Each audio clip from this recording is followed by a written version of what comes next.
Hello and welcome to the first real live stream of No Power Panel. Thank you so much for joining if you are joining me live. And we'll just get started in a minute here. We're going to be, of course, watching the NDP Leadership Forum that the Canadian Labour, excuse me, live. These things can happen. That the Canadian Labour Congress put on a couple of days ago. So we're going to watch the 5 candidates that participated in that, who were Avi Lewis, Heather McPherson, Rob Ashton, Tennille Johnston, and Tony McQuail.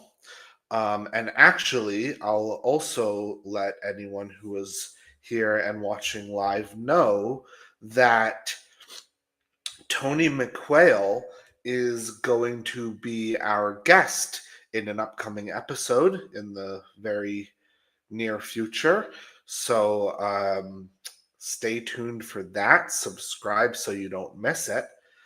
And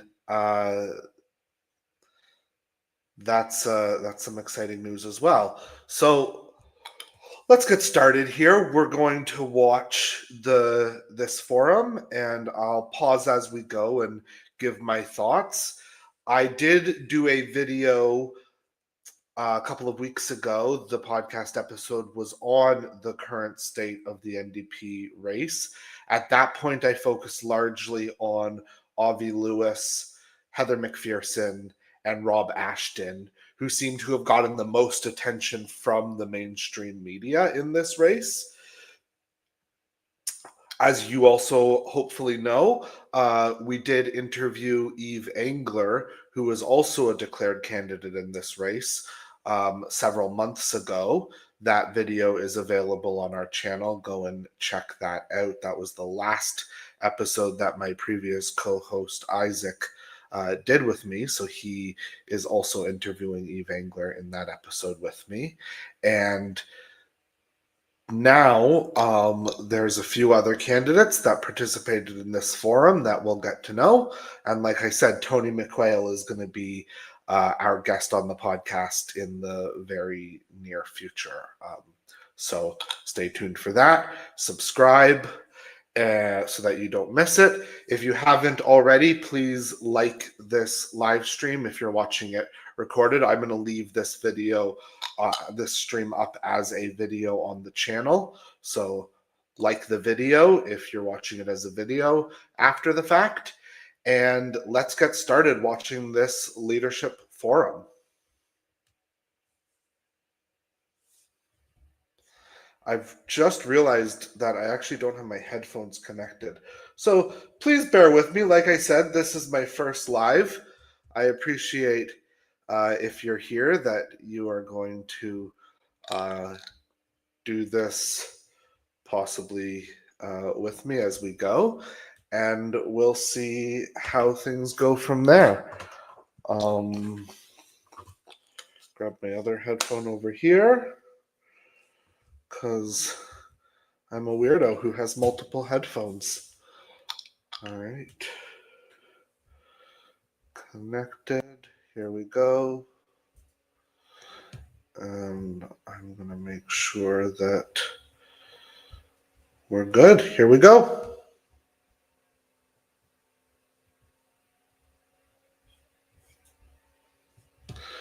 Let's skip ahead to where it starts.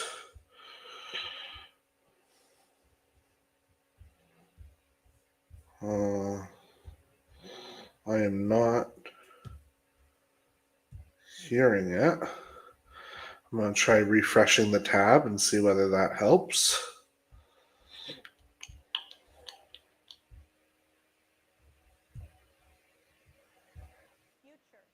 There we go.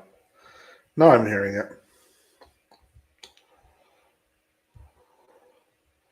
All right, it's looking like all the candidates are gathering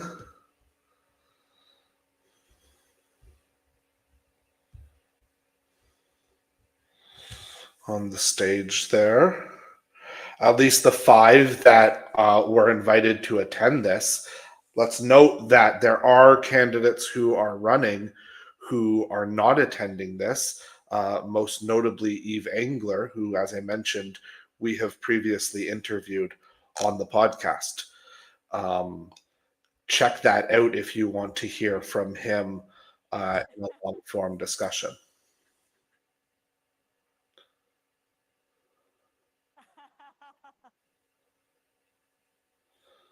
Someone's laughing is being picked up on the floor.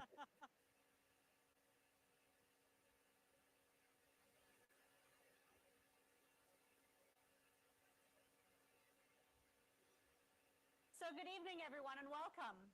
I'm joining you from the unceded and unsurrendered territory of the Algonquin and Anishinaabe peoples, whose presence here reaches back to time immemorial.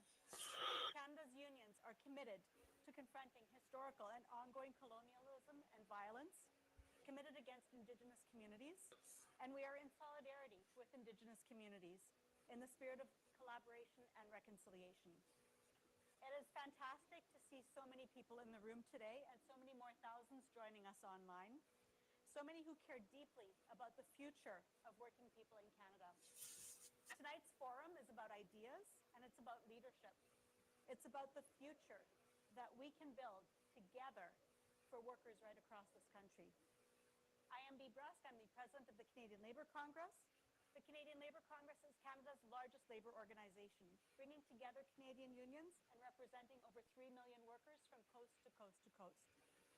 And we know that right now, working people are facing very real challenges. The cost of living that keeps on climbing, wages that are far from keeping up, labor actions that are on the rise, tariffs that are threatening literally tens of thousands of jobs. The ripple effects are being felt across the country and across our economy right now. And people are tired of struggling to make ends meet. They are looking for leadership that puts them first.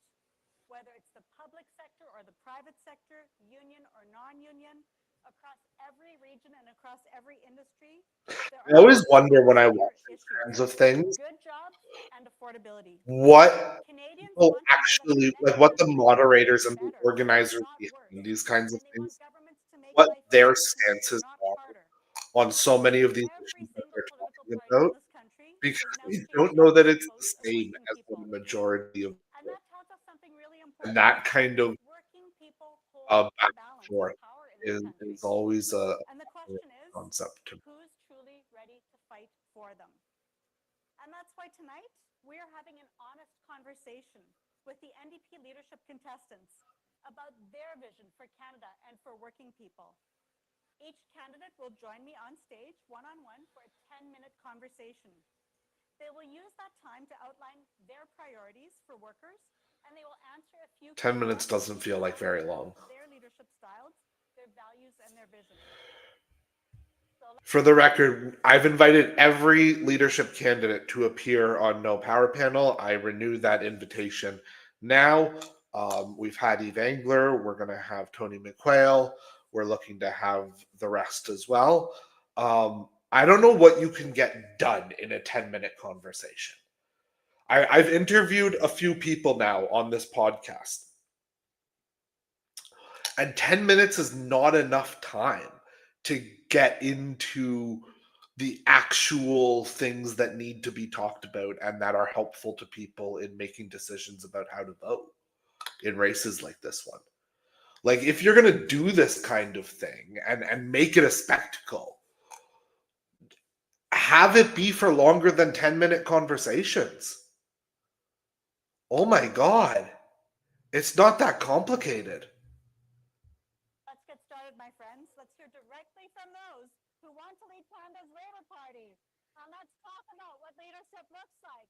So first up, we invite Rob Ashton. All right, Rob, let's see what you got.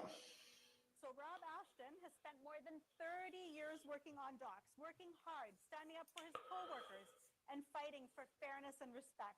He is now the national president of the International Longshore and Warehouse Workers Union, trusted by his members across the country to lead with strength and integrity. He is a dad, a stepdad, a grandfather. Rob's family keeps him grounded and fuels his fight for a better life for working class families in Canada. Rob is not a Okay. politician or a banker. He is a worker. He knows what it means to earn every single dollar and to stand shoulder to shoulder with others to make change happen. He is running to unite the NDP, to put workers and everyday people back at the heart of Canadian politics, and to put power back where it belongs, in the hands of working people. Now, there's a little fun fact about Rob. I'm told that he loves to sing and he's a big music buff. And You're apparently his told. go-to shower Who song is told you this? Sitting on the Dock of the Bay by Otis Redding. So let's welcome Rob. Did you go to somebody and ask for a fun fact to introduce people? What are we doing here? A talent show? Like, this is about electing a political leader. I don't care about Hello, my somebody's friend. special So nice to see you. talents. Please have a seat. The fact that you went to the effort to find that out is So astonishing Rob, to how me. are you? I'm good. You? I'm good, thank you. Rob, what's your message for working people in Canada? My message for working people in Canada is it's about time that we actually start looking for jobs for Canadians that they can raise families on, that they can pay their rent for, groceries. They can take care of themselves and go on a vacation maybe once in a while. You know, we have He's approaching this very casually, which is an interesting vibe to take with it, particularly from somebody who has a background in the labor community. This is kind of his home turf in a way. So I guess maybe that's coming across a little bit. It was a weird intro to that answer, because the answer was like, the question was about what is your message to working Canadians, which is such a generic question. But Rob's response there, yeah, let's keep listening, because I don't know if he's actually answering the question, which politicians do, but it didn't even start it in the framework of how you would expect that question to be answered. It was just kind of, it felt a little brusque and ill prepared. Let's see how we are continuing. we have a tendency to hide behind governments that don't care about us, whether liberals and conservatives. And I guess my message to Canadians is that we're going to find those jobs. We're going to find those industries that build on each other and expand so that all Canadians have a decent job. That's a part of the plan. And as we go forward, and when I'm elected leader on March 29th, what we're going to look at is getting back and meeting with Canadians and having those conversations and reinvigorating and building that trust back with the party. Because here's what I'm looking for.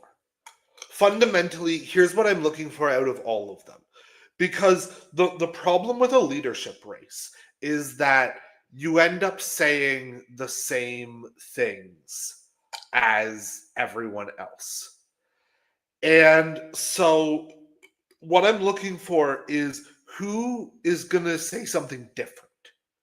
Who is going to do something different? And if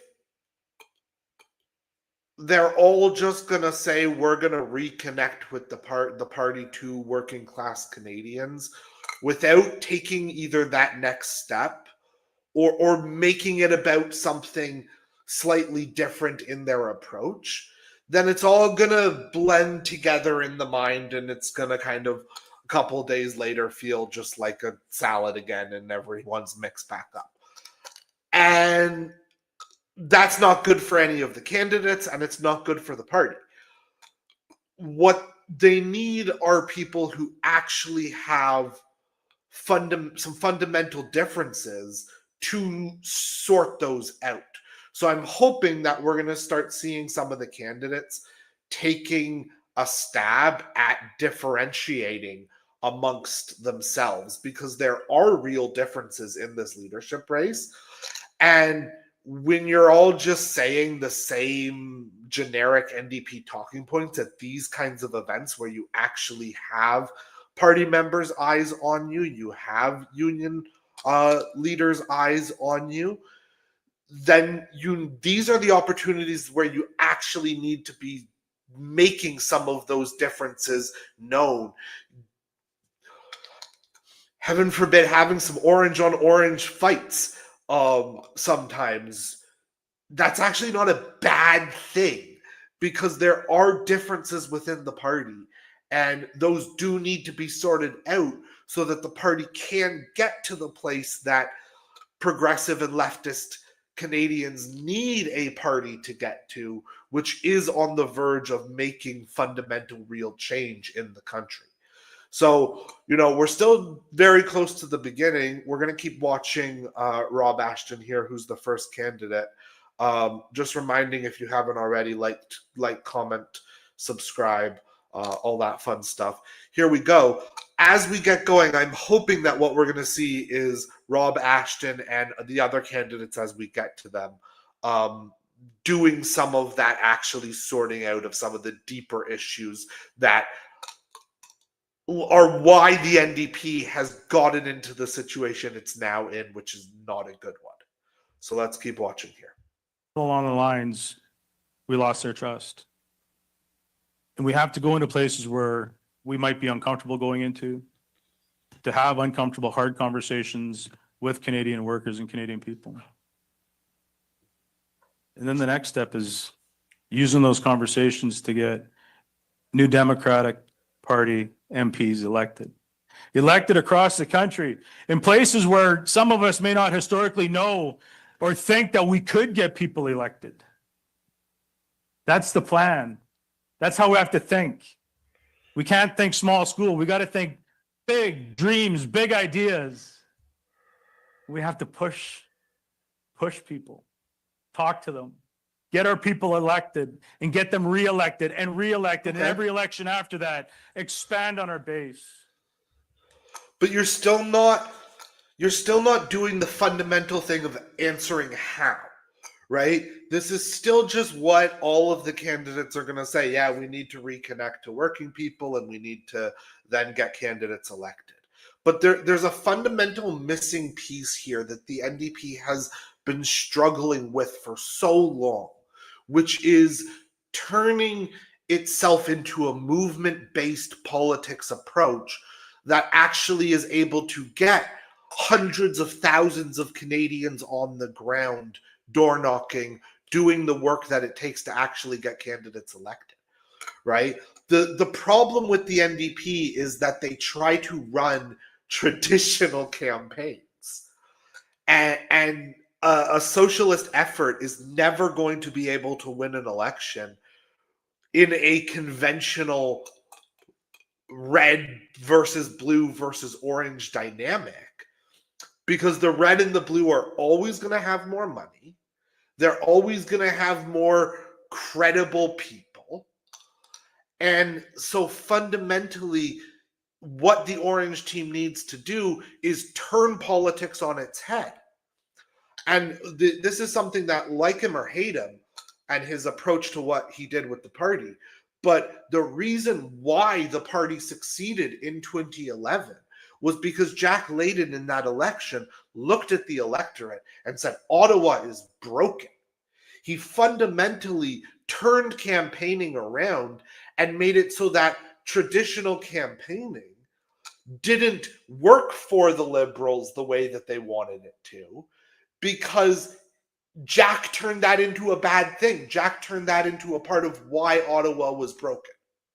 And so every time Ignatieff tried to sound like a reasonable, normal politician, it presented itself as being politics as usual, which in that environment was not what the electorate was looking for, and Jack was helping to foster that. And that was an electoral strategy that the NDP had in the Jack Layton years that worked for them. They haven't had that kind of fundamental narrative strategy since then. And it's a part of the problem. And so as we're watching these, we need to be looking for who fundamentally is going to be somebody that, yes, has the policies we want to see, has the rhetoric we want, but also has the narrative of why the NDP matters, why politics needs them to be elected. And Jagmeet tried to make it purely about policy, and it failed. Now, dental care and pharmacare are great achievements, and they've been on the NDP radar for ages, and Jagmeet helped accomplish them. We'll see with the austerity budget what Kearney is planning to do to them. But Jagmeet helped to get them at least temporarily over the finish line. And he didn't get thanked for it because at the end of the day, the public didn't reward the NDP for those policies. They rewarded the Liberals. The NDP needs to fundamentally understand that they are facing an existential crisis and that they need someone who can turn politics around and turn it on its head and make arguments that are not normal, everyday orange arguments like we're seeing so far from Rob Ashton.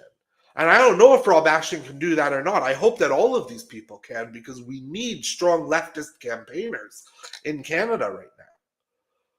So fundamentally, like I'm saying, any criticism I give of these people, it is constructive.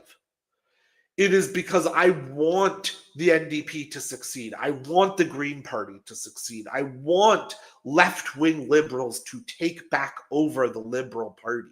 We need fundamental change in this world, and progressive left-wing politicians, whatever party they're in, are where we need to be headed. And so let's keep watching here. I hope that as we're watching, we're going to continue to, or we're going to start to see some real fundamental shifts in the political conversation that we need to see from these candidates. Give something people to be proud of. Thank you, Rob. Let me ask you, what's the most important action that you will take on day one? Day one, go to work. Put my fancy orange Crush socks back on. Put my work boots on. Get the caucus together. And figure out a way to communicate with Canadians again. Figure out how to communicate with the EDAs again. And Rob, man, what are you doing to me? What are you doing to me? We're barely a couple of minutes into this thing. Pausing you again. Okay, I'm going to try and be calm because I want you to succeed. I really do mean that. I want you to succeed. I want you to be able to help the NDP reconnect with workers, as seems to be what you're trying to achieve here. But if you, on day one, are waiting until day one to figure out a messaging strategy to reconnect with Canadians, why are you running for the leadership?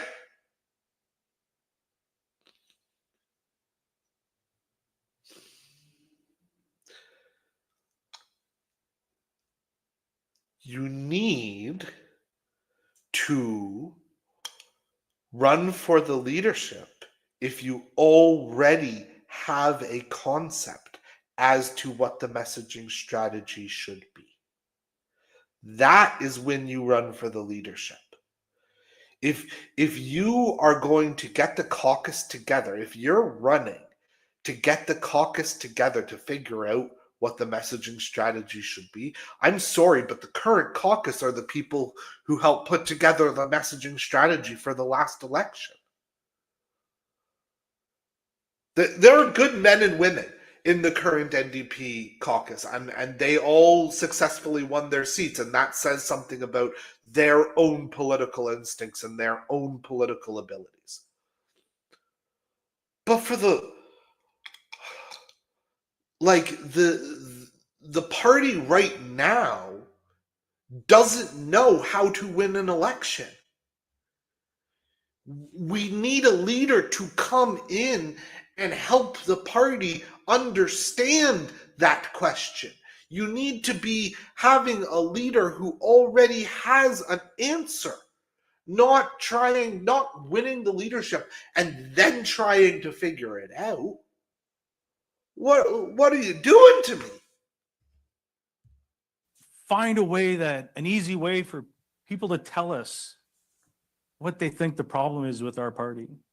And they're going to be hard conversations. They're going to be tough conversations, but they're conversations that have to be had. That's the conversations that are happening already. Day 2. But we're going to do it. So that you need to be having those conversations now as a part of your One day the NDP campaign. will run this country on behalf of the workers of this country. Okay. How? Rob, in your estimation, what is the most important trait that the next leader of the NDP needs to have? Unapologetically loud. The next leader of the NDP has to be able to sit in a room like this and listen to people and have conversations like I've said before. The next leader of the NDP loud. Needs to build a movement built by Canadians for Canadians.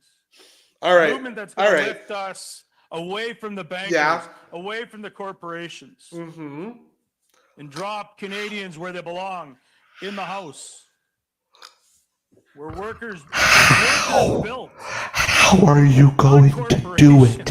How are you going to do it? Workers, their own blood, sweat, and tears built that building. And we're going to take it back. Rob, tell us about a moment that shaped your decision to run for leader. Here we go. Okay, this is interesting. I've said it lots. I got tired of being lied to. I got tired of trying to convince my members, especially after this last election, that Pierre Poilievre is not a worker. That Mark Carney isn't a non-politician. Mark Carney was groomed for this gig. Yeah. I was tired of that. And I was tired of people not talking about the class war that we're in. We're in a class war. It's the ruling class versus the working class. And we all have to understand that. Okay, this is good. We have to be loud. No, this is what I was looking for. This is what his answer should have been to question 1, right? This is the fundamental issue. We are in a class war. And so I don't care about any of the other, this is the messaging strategy. When you said figure out the messaging strategy, that was a stupid answer, Rob, because it turns out that you do actually understand the messaging strategy. This is the messaging strategy. We are in a class war. The NDP is on the side of the working class. The Liberals and the Conservatives are on the side of the ruling class. That is fundamentally what is going on. And so that needs to be what you are making the point of in this leadership election again and again and again and again. Never stop talking about that, and you might have a chance here, because that's the messaging strategy that you're looking for. What about it? We got to rally the troops. Yeah. Rob, you walk into lots of lunchrooms, and when you walk into those lunchrooms and you know that those aren't always easy conversations, what is it that those working people in that tough lunchroom need to hear from you right now when they're worried about losing their jobs? I don't think they want to hear any more from politicians or want to be politicians. I think they're tired of listening to us. I think what workers want is us to actually politicians that sit in those seats. And I'm not talking about the Democratic Party, because we've proven time and time again, especially recently with Leah's bill that takes away the Section 107s, or MP Gordjon's petition to allow farmers to use their seeds. They don't want to hear anything else. B, they want us to show them what we're going to do. That's all I think. What do you think people should know about you that they may not already know? I'm not angry 24 hours a day. You should be. That's also a bad answer. I take this so seriously. You should be angry I do 24 smile. hours a day about It's what's hidden going somewhere on. under That's the the beard. kind of leader we need. I'm passionate about this. I've never been one to stand and watch a bully pick on somebody. And that's what happens in Ottawa now. Okay. People find people that don't look like me and say they're the enemy. I hate people like that. It's a good answer. We have to be passionately defensive of our class. But we can't always be on the defensive. We have to be on the offensive. So yeah, I walk around looking like I got stung by 42 bees. But it's the passion that I have for this movement. Mm-hmm. And yeah, I smile at the small victories we have. And then I get ready for the next battle, the next victory for the working class. Good. Rob, in the time that we have left remaining, Good. can you tell me what your proudest moment is as a union leader? Your proudest achievement? Yeah. So I've negotiated a lot of collective grievances in my time. I've done a lot of grievances in my time. But I think the proudest moment I ever had as a rep of some. This is a bad question. I don't blame Rob for struggling with this a little bit because this is a bad question. I get that this is being put on by the Canadian Labour Congress and that maybe they want to highlight some of that stuff going on here, and that's totally fair. The NDP is very much a working class party, and it should be that way. But this doesn't matter. You have 10 minutes with each of these people who are running to be the party's next leader. The questions about the past, questions about things that are not immediately relevant to what they want to do as leader of the party. That's something that may be on an hour-long conversation with Rob on the podcast, if he wants to come on, might come up. But when you have 10 minutes with these people, what are you doing? Come on. Like, fundamentally, you can be asking about specific policy questions. You can be asking about what drives these people as a leader. You can be asking about specific things that they have experienced that are relevant to what they might do as party leader, how they might behave as party leader, what their messaging might be, what policies are most important to them. Like, there are so many questions to ask here, and she's just flubbing it. So let's see how it continues. But this is the kind of thing that is going to cost the NDP more popularity. This kind of event. Because instead of realizing fundamentally that we are at a crisis point, that they could be using their leadership race to every day be talking to the Canadian people about the cost of living crisis, about environmental crises, about the genocide in Gaza, about other international disasters, about all of the fundamental things about our failing healthcare system and how we need to expand it and expand into UBI and expand into expanding the social safety net. Instead of fundamentally talking about all of those great ideas that the NDP polls better on than any other party, and about how they would address fundamental crises that are happening for the Canadian public right now. We're getting questions about, we're getting fun facts, and we're getting questions that are not framing this with the seriousness that it deserves. Sort was, I happened to be walking through my home local office, and one of our staff members stopped me and they said, look, this worker has been having issues getting back into our benefits program because they got a health issue. And this worker was too proud to go on our benefits. He wanted to just keep working and working and working, to the point where he didn't have enough hours to qualify for our benefit plan. So when I reached out to our worker, our member, and I was able to have that hard conversation with them and explain to them that it's okay. It's okay to ask for help and you need help. So the proudest moment I've had as a union rep was actually being able to get that member back on the benefits, so that member could live the rest of their days with our union benefit plan and our union long-term disability plan. And that, out of my 20 years as a union rep, is something that I'll never forget. Thank you for sharing that. That's a touching story, right? I'm not going to lie, that's a touching story. This isn't the time and place.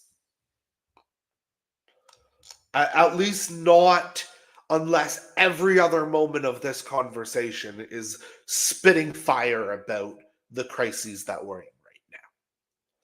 And then you use that to humanize a little bit at the end. But you need to be a little bit higher energy. You need to have some of the, he talked in some ways. I liked a lot of what he had to say. I liked what he talked about in terms of the class war. I liked what he talked about in terms of some of the messaging strategy once he actually got around to it. I thought that he was a little bit too unsteady at first, a little bit too trying to navigate his way through instead of just coming out and saying it the way that he did as it kind of built. And I would have liked the interview to have gone to a place of a little bit more building towards that once he got going, rather than at that point kind of stepping back and asking a little bit of the heartwarming question at the end that felt like just a plug for unions, which is great, and I love unions, but fundamentally that's not what this is about.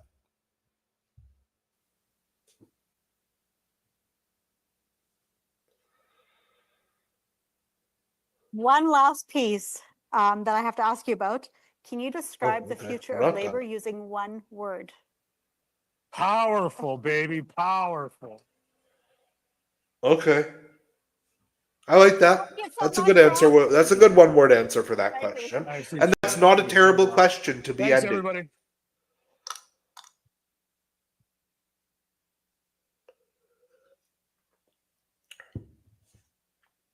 All right, who's up next? So folks, the next person that we have up is Heather McPherson. So Heather grew up in a very busy working class family where inclusion and community were a part of everyday life. Her father was a truck driver with his own company. Her mom stayed at home with the kids. Their lives were full of swimming lessons, hockey practices, camping time, and time at the lake. Family was absolutely central to their home. They hosted large, lively dinners with her extended family, loud, chaotic, and always welcoming. No one was ever turned away. I feel like the candidates themselves wrote these introductions, right? Like, listen to this and just, yeah, I feel like Heather McPherson wrote this. I feel like Rob Ashton wrote the last one. We'll see about the others, but these feel a little bit too on the nose based on that. To make room for everyone, doors were taken off hinges, laid across makeshift legs, creating tables that snaked through the house and creating a space for everyone. I feel Before like politics, only Heather spent she nearly would have 20 known years in the this to put nonprofit this in sector, here. And working why? for What's human the rights, point? sustainable development, and global justice. In Parliament, Heather has been known to take on the toughest files, from foreign affairs to human rights and international trade, to healthcare, seniors, and culture. Heather has built a reputation as a fearless and Sure. I mean, fair-minded community builder, right now it's that there's committed so to few of opening them that doors they've and all making had to do space for multiple everyone. ones. And Heather's fun fact is that she was part of the local team that helped elect Linda Duncan to win Edmonton Strathcona in 2008. Heather herself won that seat in 2019 and earned the highest percentage of the vote out of any New Democrat elected both in 2021 and 2020. Okay. I hate that they're doing a fun fact, but that's not a fun fact. If you're asked for a fun fact, give a fun fact. Don't just use it to brag about your standing within the party. 25. Let's welcome Heather.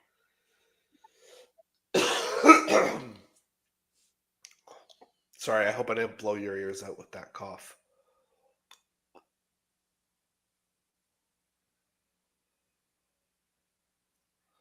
Okay, some hugs and kisses for people in the front row. Let's get to it, It's great Heather. to see you again. It's on the seat. Hello, All right, Heather. the Nice to see you establishment's again. candidate. Too. Thanks for having me. Yeah, absolutely. Heather, what's your message for workers in this country? You know, this is a pivotal moment in time. This is a really important time for both our party, but also for Canadians. And I think Canadians need to know that New Democrats understand the challenge that Canadians are facing right now. You know, there are people in this country that are so deeply worried about their jobs. I think about young people in my life. I'm a mom of two. But young people across this country that are worried about whether or not they're going to be able to find a job.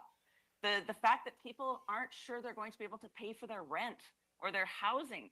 The fact that groceries cost so much. I talk about this all the time, but I have a 17-year-old son. I know how much groceries cost because he can go through a whole bunch of them. Yeah, and a pretty decent salary, but that's not her fault. That's fine. But let's once again, it's like, okay, yeah, you're saying you're correctly diagnosing a lot of what's going on out there. Let's see whether you have the answers to actually address those things. You know, that's, I think, what people need. They need to know that we see the challenges that Canadians across this country are facing, that we have a plan, that we're going to put that plan in place, and that we are going to make their lives better and easier. That's what workers need to hear from us right now. Thank you for that. What is the most important action that you would take on day one? You know, on day one, what we need to do is start the conversation. We need to start talking to our friends in labor. We need to start talking to our provincial counterparts, the candidates across this country, the folks that volunteer on campaigns across this country. I get what she's saying here, but once again, I just have a fundamental problem with this language around day one being the day that after you have won the leadership. Like, these are the things that you need to be doing now so that on day one you actually can hit the ground running. You don't have to reach out and make the connections and do all of that. And I know that that's a piece of what these people are doing in their leadership races. I get that.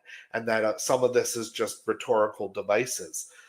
But it bothers me because you fundamentally on day one, your job is to get out there and start talking to regular everyday Canadians using the connections that you have already made in order to fundamentally highlight the ways in which you are going to change this country forever. That would be my answer. We need to be speaking to our caucus members to start having those conversations about rebuilding, because we've got a road in front of us. There's a lot of rebuilding that needs to be done so that New Democrats are able to fight the fights that we need to be fighting for Canadians right now. What is the most important trait that the next NDP leader needs to have? I honestly believe the most important trait the next leader has to have is they have to be hardworking. it is going to be a lot of meetings. You know, it is going to be a lot of meetings in church basements, in union It's halls. going to be a lot of meetings. Yeah, it's going to be a lot of meetings. Okay. You know, there's going to have to be conversations with people across this country, because one of the key things we need to do is we need to meet people where they're at. We need to meet people and talk to them about the issues that are important to them. And I think about what we were able to accomplish in Edmonton, Strathcona.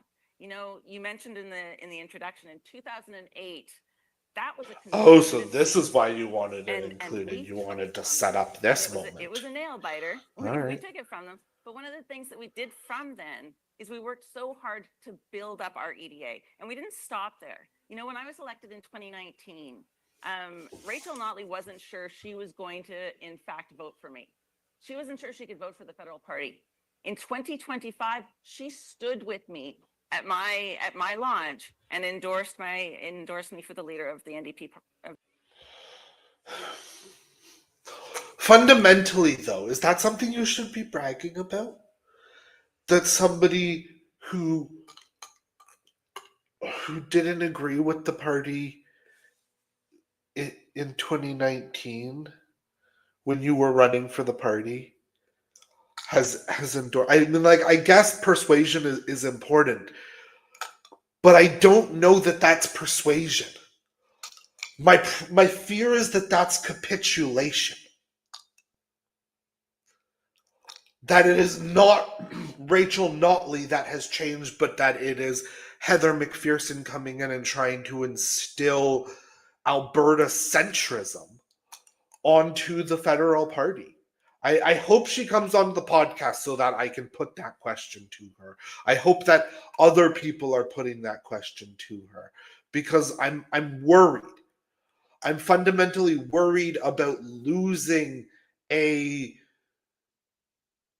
left-wing party in Canada and having a Nahi Nenchi style centrist effort at the federal level from the NDP. And that fundamentally, I think that it's wrong in terms of policy, and I think that it's wrong in terms of how to win. Canadians want something radical. Justin Trudeau offered something radical in 2015. It was a different kind of politics. Elbows up in 2025 from Mark Carney was something radical. It was a promise to stand up to America. Now he's betrayed that promise since the election, but that's what made him win the election, was that radical promise. Voters want to vote for something. They want to vote fundamentally because they are inspired, because they are moved to do so, because they can't not march to the polls. That's the energy that you want to instill into voters. And I'm worried that an Alberta takeover of the federal party, which fundamentally is what I'm concerned they're trying to pull here. I remember the doorsteps in 2015 under Tom Mulcair. I'm aware that a lot of New Democrats won in that election, but I remember the doorsteps and the ridings that I was knocking in that we lost, including one of the incumbent ones that we lost. And the people felt like the NDP weren't really offering anything, and that the Liberals were offering something fundamentally different. And with the way that Heather McPherson has answered these questions so far, and in other interviews, I'm worried that we're going back to that dynamic.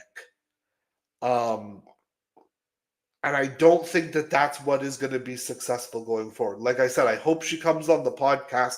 I would love for her to come on to be able to present these questions to her and to get her responses.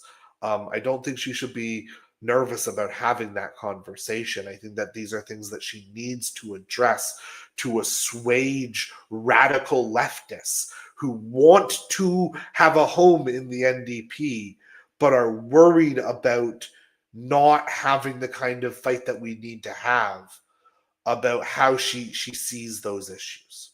So let's keep watching here. The NDP.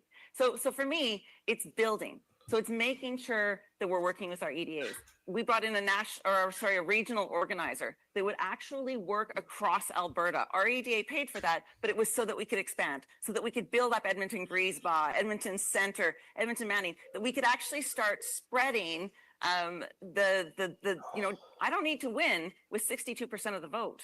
I need to get more New Democrats elected. We need to win in more seats. We need to get more people elected as New Democrats, because when more New Democrats win, that's how we actually make change for Canadians. But how? Like, other than hiring some staff and doing that kind of thing, fundamentally, what is your strategy to win elections? That's the question. I'm still not hearing a fundamental narrative, a fundamental policy agenda, a fundamental thing that you need to have that oomph behind your candidacy.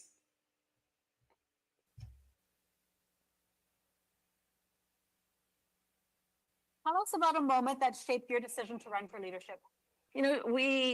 You heard the story about me growing up, and we would take the table off the hinges, and it is a frame that I use for my leadership. Because for me, it is that idea. Like, my family wasn't political. We didn't talk about politics at the family table. But I watched my family, and I watched the way that my parents lived their values. And for me, that's what's so important. It's so important that we bring people in, that we welcome folks to our party, that we do build a bigger table. And so I think back to growing up. I think back to those chaotic family dinners, where there's kids running everywhere, there's wrapping paper, there's, people, the table is snaking through the house. And I think about nobody was turned away from that table. Everybody was welcome in our party and at that table. And for me, that's so important. That's what we should be as New Democrats. My problem with this, my fundamental problem with this is that I need there to be a limit. Yes, we want as many people to vote for us as possible, and we want as many people to be involved in the movement as possible. But we also need to fundamentally have a set of beliefs that are fundamental to who people are to belong to a socialist party. And that, yeah, we want votes from everyone, and we want involvement from everyone, and we want as many people to join as possible to agree with our agenda. But diluting the agenda to get more members is fundamentally not going to lead to more votes. It just isn't, because people want a true, actual vision. They vote for people who have a cohesive vision to what they're saying. They vote for people who want to improve their fundamental lives. And if you are not having people do that, if you are having people moderate themselves to be likable, then you are fundamentally misreading what voters are looking for in a leader. Every single Canadian in this country that believes in the values of taking care of each other, that believes in the values of taking care of our neighbors. And that doesn't matter if your neighbor is next door or if your neighbor is on the other side of the planet. If you believe in taking care of your neighbors, taking care of your community, taking care of your planet, then you're a New Democrat and you belong at this table and you belong as part of our movement. Okay. But So Heather, walking I'm into not a going to union keep hall or repeating into a myself, workplace, but into a tough we're lunchroom going to full of see what workers who are she worried about continues to losing their say. jobs tomorrow or next week, what is the most important thing that they need to hear from the NDP, from the leadership right now? Well, you mentioned my dad was a truck driver, and I can say I spent a lot of days growing up around a kitchen table with truck drivers talking about the issues that are most important to workers. And I think what workers need to know is that we understand what they are going through, and we are them, and we are going to be working with them for solutions. You know, we need to start thinking about how we are going to make sure that workers are taken care of, that they have jobs, that we're dealing with the Trump tariffs, that we're dealing with a federal government who is attacking workers in this country right now. You know, taking away workers' ability to negotiate for fair. This is good. This is interesting. I like this. I want there to be some fundamental, though, more understanding of the systemic problems that exist. So talking about the way in which the government is doing this matters. Talking about workers being concerned about the future matters, but fundamentally, you need to be talking about worker power. You need to be talking about a fundamental revision of the economy when you're asked questions about workers. That is what actually is popular. That is what workers are looking for, is people who want to empower them. Heather McPherson is saying a lot of the right things in terms of generalities, but once again, once you get into the little bit more deeper understanding of what she is actually saying, it's slightly concerning that she's not fundamentally trying to argue in opposition to a corrupt capitalism cronyism that has taken over the economic system, and she's trying to do what social democrats often do, which is arguing for moderate regulatory shifts in order to try to stoke the embers of what was once there. And let's see if that's how she continues in this interview and in this race. Once again, the invitation is open for her to come on the channel here and have a conversation about the fundamental issues that are at stake in this race and in this world right now. Their wages. I look at our federal government who's not doing near enough to push back against Donald Trump. I look at what's even happening in my province of Alberta, where 51,000 teachers are locked out and likely going to be facing back to work legislation. Like, workers need to know that there is a party in this country that will not stop fighting for them. It's why I brought forward legislation yesterday that would in fact stop illegal unions, stop business unions from going forward, undermine workers' rights. We'll continue to do that work. You know, I'm so proud of my colleagues within the NDP caucus that brought in legislation to stop 107, to repeal that piece of the kind of the labor code that takes away the rights of workers. I'm glad that she is speaking on that issue and supporting that initiative. Heather, what do you think people should know about you that they may not already know about you? There's so many things.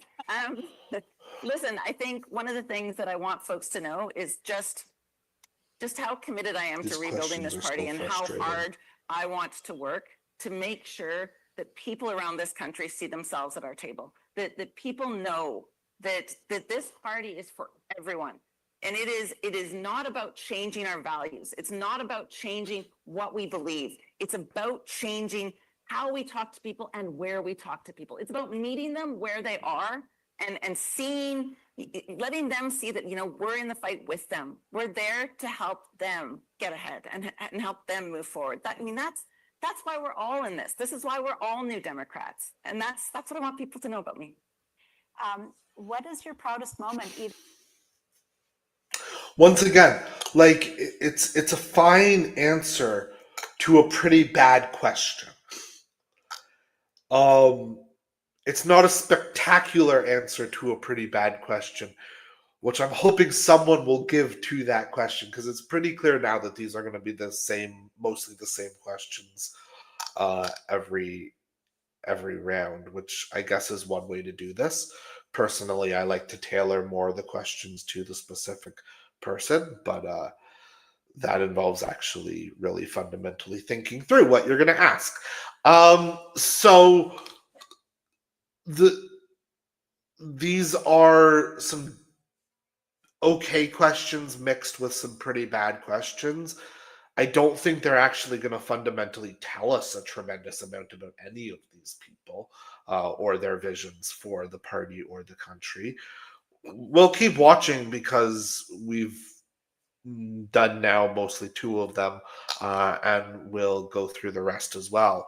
But like, Heather McPherson's answers here have been very middle of the road, I would call them, very inoffensive, trying to kind of appeal to the voters that I think she understands are her lane in this race, which are the establishment, New Democrat members, the people who vote NDP in most elections, and are doing that kind of thing on a regular basis. Look to party elders. Look to somebody who is echoing what the rhetoric of a lot of past leaders, and fundamentally putting it on that course.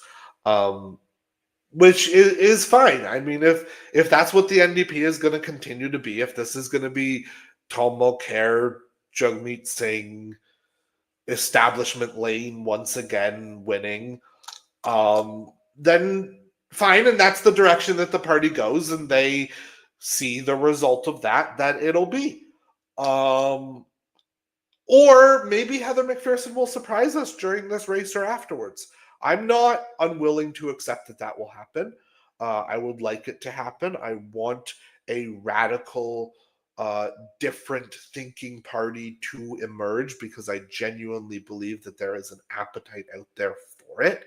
I see it in my audience. I see it in other people's audiences. There is an eagerness and a demand internationally right now for something different. We are seeing it with Zoran Mamdani in the US. We're seeing it with Zach Polanski in the UK. We're seeing it with Catherine Connolly in Ireland. We're seeing it in multiple places. And fundamentally, the NDP has the opportunity in this leadership election to look for someone who can achieve that kind of gusto as they are talking about these issues, who can achieve that kind of understanding with the working class about the fundamental issues that are defining this time for us. And if what we're going to end up with is what we've already had, well, we've seen where that's gone in the party.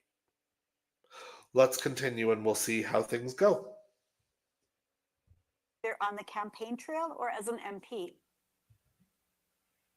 So, being a member of parliament, I was elected in 2019 and then again 21 and 2025. And I would say, I was very proud when we were able to stop an Australian coal mining company from tearing down the Rocky Mountains. Protecting the Rocky Mountains was a huge one for me. I think the fact that I was able to fundamentally change the conversation about the genocide in Gaza in Parliament. That's good, and I really have a lot of respect for a lot of what Heather McPherson has done on Gaza. She was a little late to calling it a genocide. She was a little late to recognizing fundamentally what was going on there. She's a little too okay with Zionism in her rhetoric, for my taste. I think that she's too comfortable with some of the current Israeli establishment remaining in power, potentially past this genocide. So we have fundamental differences on some of it, but fundamentally, she has done more in Canada than a lot of the leaders on this issue have done in other countries in the world. She has done a lot for Canada's reputation on this issue.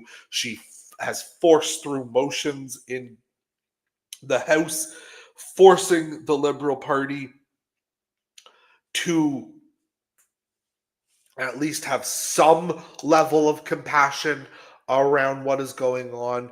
She is, I would argue, almost within Parliament, within the House, I should say, single-handedly carrying this torch with the help of other NDP members. So fundamentally, kudos to her on this issue. Really, this should be a really good, strong point for her in this race. That being said, obviously there are other people in this race who are also really good on this issue. So this is, I think, an area where most of the candidates in this race, if not all of them, are really good. And then there's a couple who are outstanding. And I would put Heather McPherson somewhere in the middle of those two ranges. She's been great in so much of her stance on this, and fundamentally we do owe her a lot of gratitude for that. Obviously, the parliamentarian who I would argue has done more than any other on this issue in recent times is Senator Wu, who of course was our most recent guest on the most recent episode that dropped last Saturday. It's available on the channel after this live. If you want to go check that out, please feel free. Let's continue watching here. But I would say one of my very proudest moments, to be honest, was when my son came to Ottawa and I tabled a bill on ADHD and on putting in a national framework for ADHD, and my son stood with me. And we did a press I like that. I have ADHD, so I appreciate that. Watching my son, that's good to hear. Get all the questions. Thank you, Heather. While I stood that. And he was a champion, and it was, there's nothing more special than seeing something like that. It was pretty wonderful. So as much as I'm proud of the dental care, I see our leader Don Davies over here. Like the things that we were able to accomplish as a caucus, as proud as I am of some of the bills I've brought forward, ultimately I'm a mom before anything else. And that's a totally valid answer. I like that answer a lot because it addresses a good issue for her, and it also humanizes in that moment. Together. So that was a great answer. Future of labor is together. We're doing it together. Okay, Thank you together. So much, Heather. Very much appreciate Sure.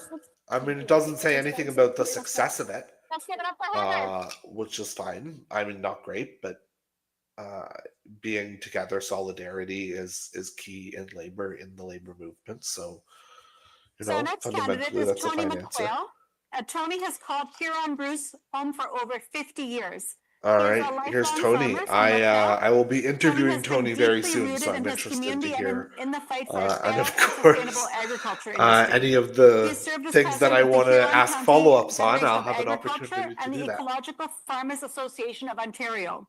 And as a trustee with the Huron County Board of Education, he has also worked at Queen's Park as executive assistant to the Ontario Minister of Agriculture, and he has represented New Democrats as a candidate in 7 federal and provincial elections dating back to 1980. Wow. Tony and his wife Fran have farmed organically for decades, long-standing New Democrat. And all right. consumers can build better food systems together. His fun fact is that he is a parent of 2 daughters and grandparent of 3 granddaughters and 2 grandsons. Let's welcome Tony. All right, sure. I don't know if that's a fun fact, but it's something. I like the hat. Immediately, I'm like, okay, cool vibes.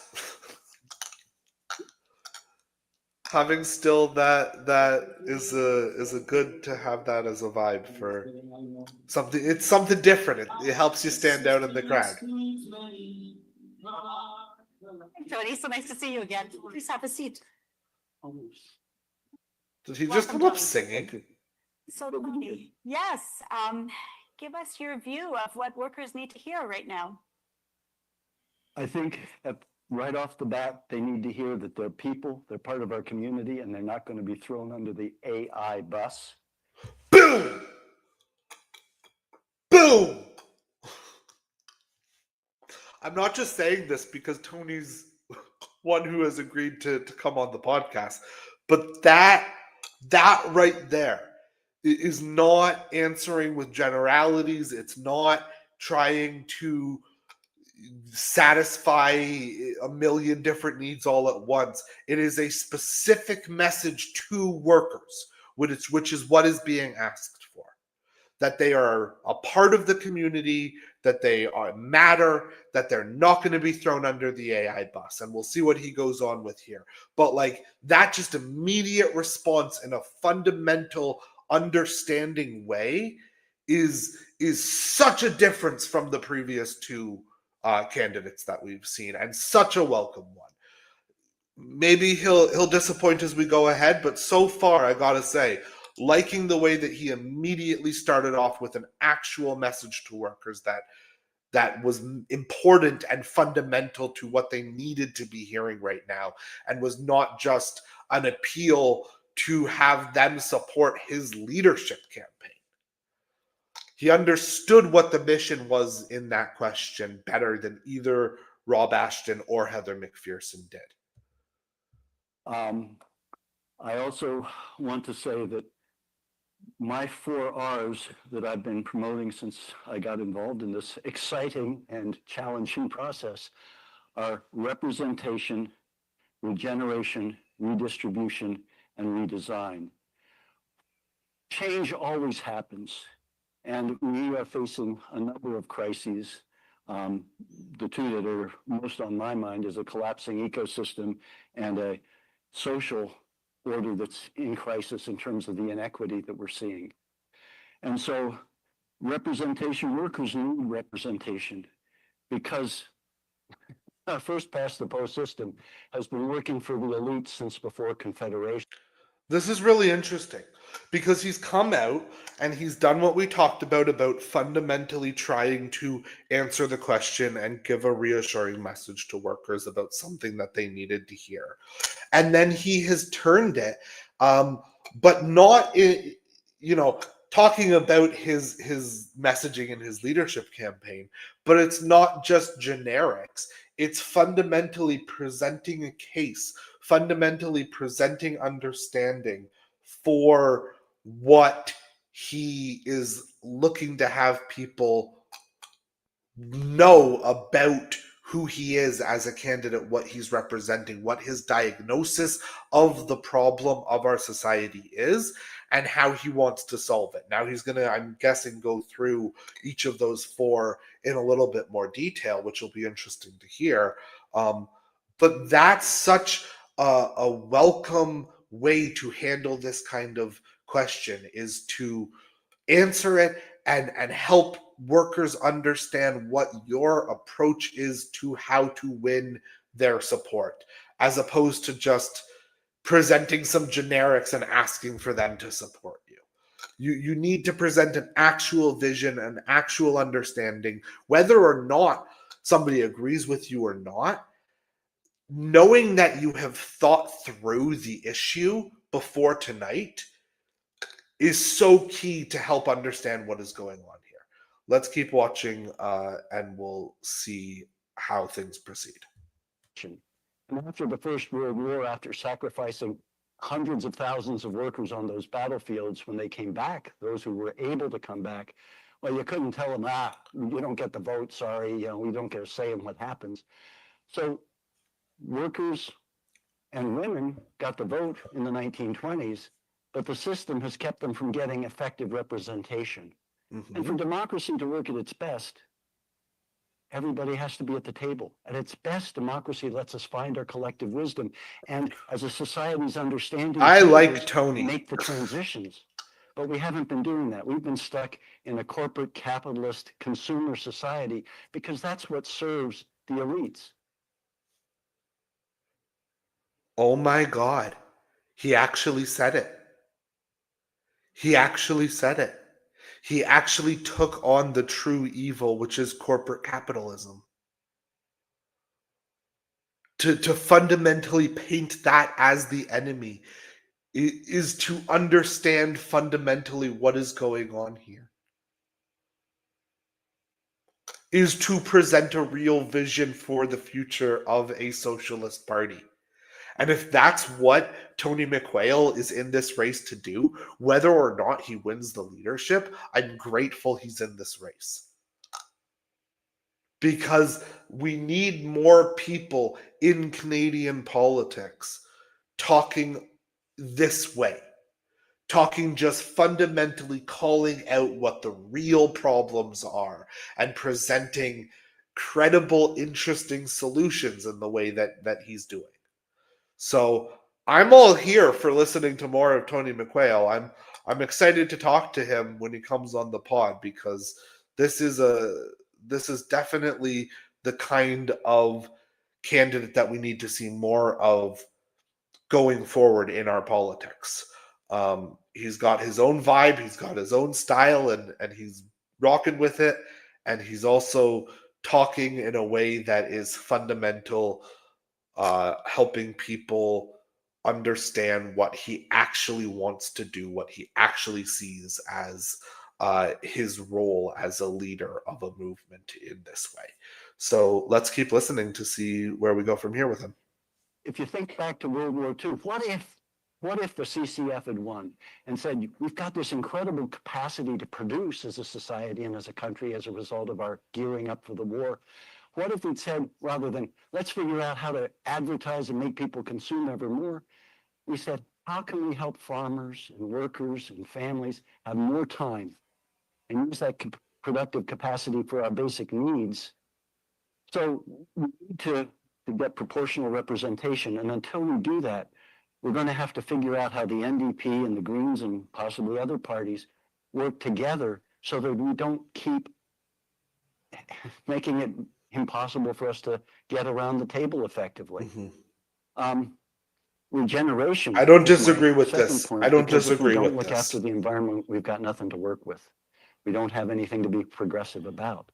So that capitalist consumer society has kept us all on a hamster wheel, rushing to do more and more and more, and getting way beyond the carrying capacity of the planet. And I see that as a farmer. 50 years ago, my wife and I were married in our orchard, and it was just boom with insects. This year, 50 years later, it was silent. And it was silent. There was an insect, there was an insect. And that's part of the web of life that we share this planet with. Having someone who can talk about that from experience also matters. Having people talk about these issues from real lived experience is fundamentally how we are going to help solve some of these ecological problems. And so having Tony McQuail on this stage, like I said, whether or not he wins the leadership, is a valuable experience for the party to have. And if we crash it, everybody's going to be in trouble. The other thing I'd say for workers is we've got to spread our arms wide. Workers are the person staying home with kids, looking after an aging parent, helping the kids across the street as a school crossing guard. And they're also the small business person with a mortgage and a line of credit. These are the people in our community. They're the 99%. The workers of Canada are the 99%, and not there's a billionaire class. Okay. He understands. He fundamentally understands something that Heather McPherson doesn't seem to, which is that you don't have to moderate to speak to everyone. You can talk from a working class perspective with workers of all varieties, not just blue collar, not just whatever, But fundamentally, anyone who is not making enough to sustainably for themselves and their children and elderly parents or relatives or whatever to live comfortably, very, very comfortably, is in the working class.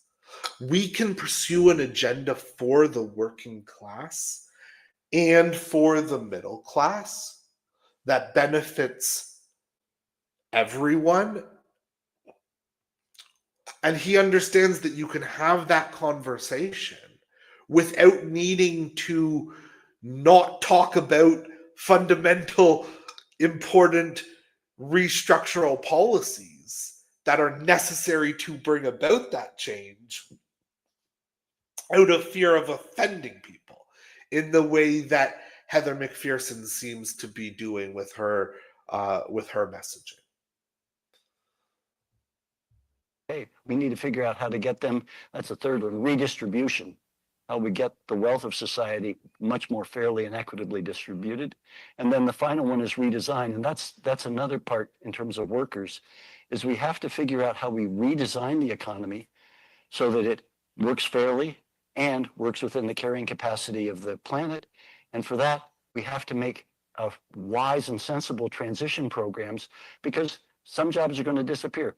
They'll disappear no matter what we do, but we can either do it with effective planning and support, or we can just throw people under the bus. And the final thing I'd say is AI is not only a concern for workers, it's a concern for communities because it has a huge environmental footprint. And I think we need to be worried about who's programming the AI. Is it artificial self-interest? And who's monitoring the AI? Or are we going to end up with artificial stupidity that takes us down a road that we're already on in terms of crashing the ecosystem and destroying society? So those are the concerns when you ask me that question, B. Thank you, Tony. That's such a fundamentally phenomenal answer to that question.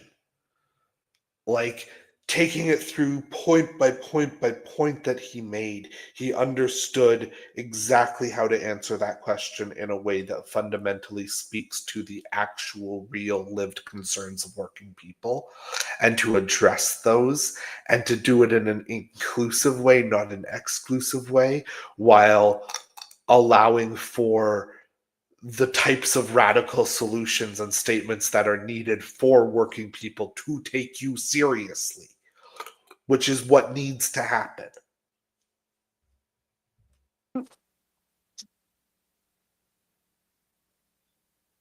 So from all of the things that you've outlined, what actions would you take on day one? Well, the action on day one would be to call first all the other candidates, because they're an impressive group of people. And I know I'm the underdog in this. When I reached out to my people and said, do you think running's a good idea? Most of them thought I had important things to say that maybe I should say, and hopefully you would want to hear. But they also said, you're probably not going to win. Well, that's fine. But if I do win, I would reach out to them and say, okay, now how do we take all that we brought to this and work it to build? And the other thing I would say is I would call some other party leaders and say, okay, we've been beating each other up. We've been wasting our volunteers' money. We've been wasting our volunteers' time by running competing candidates.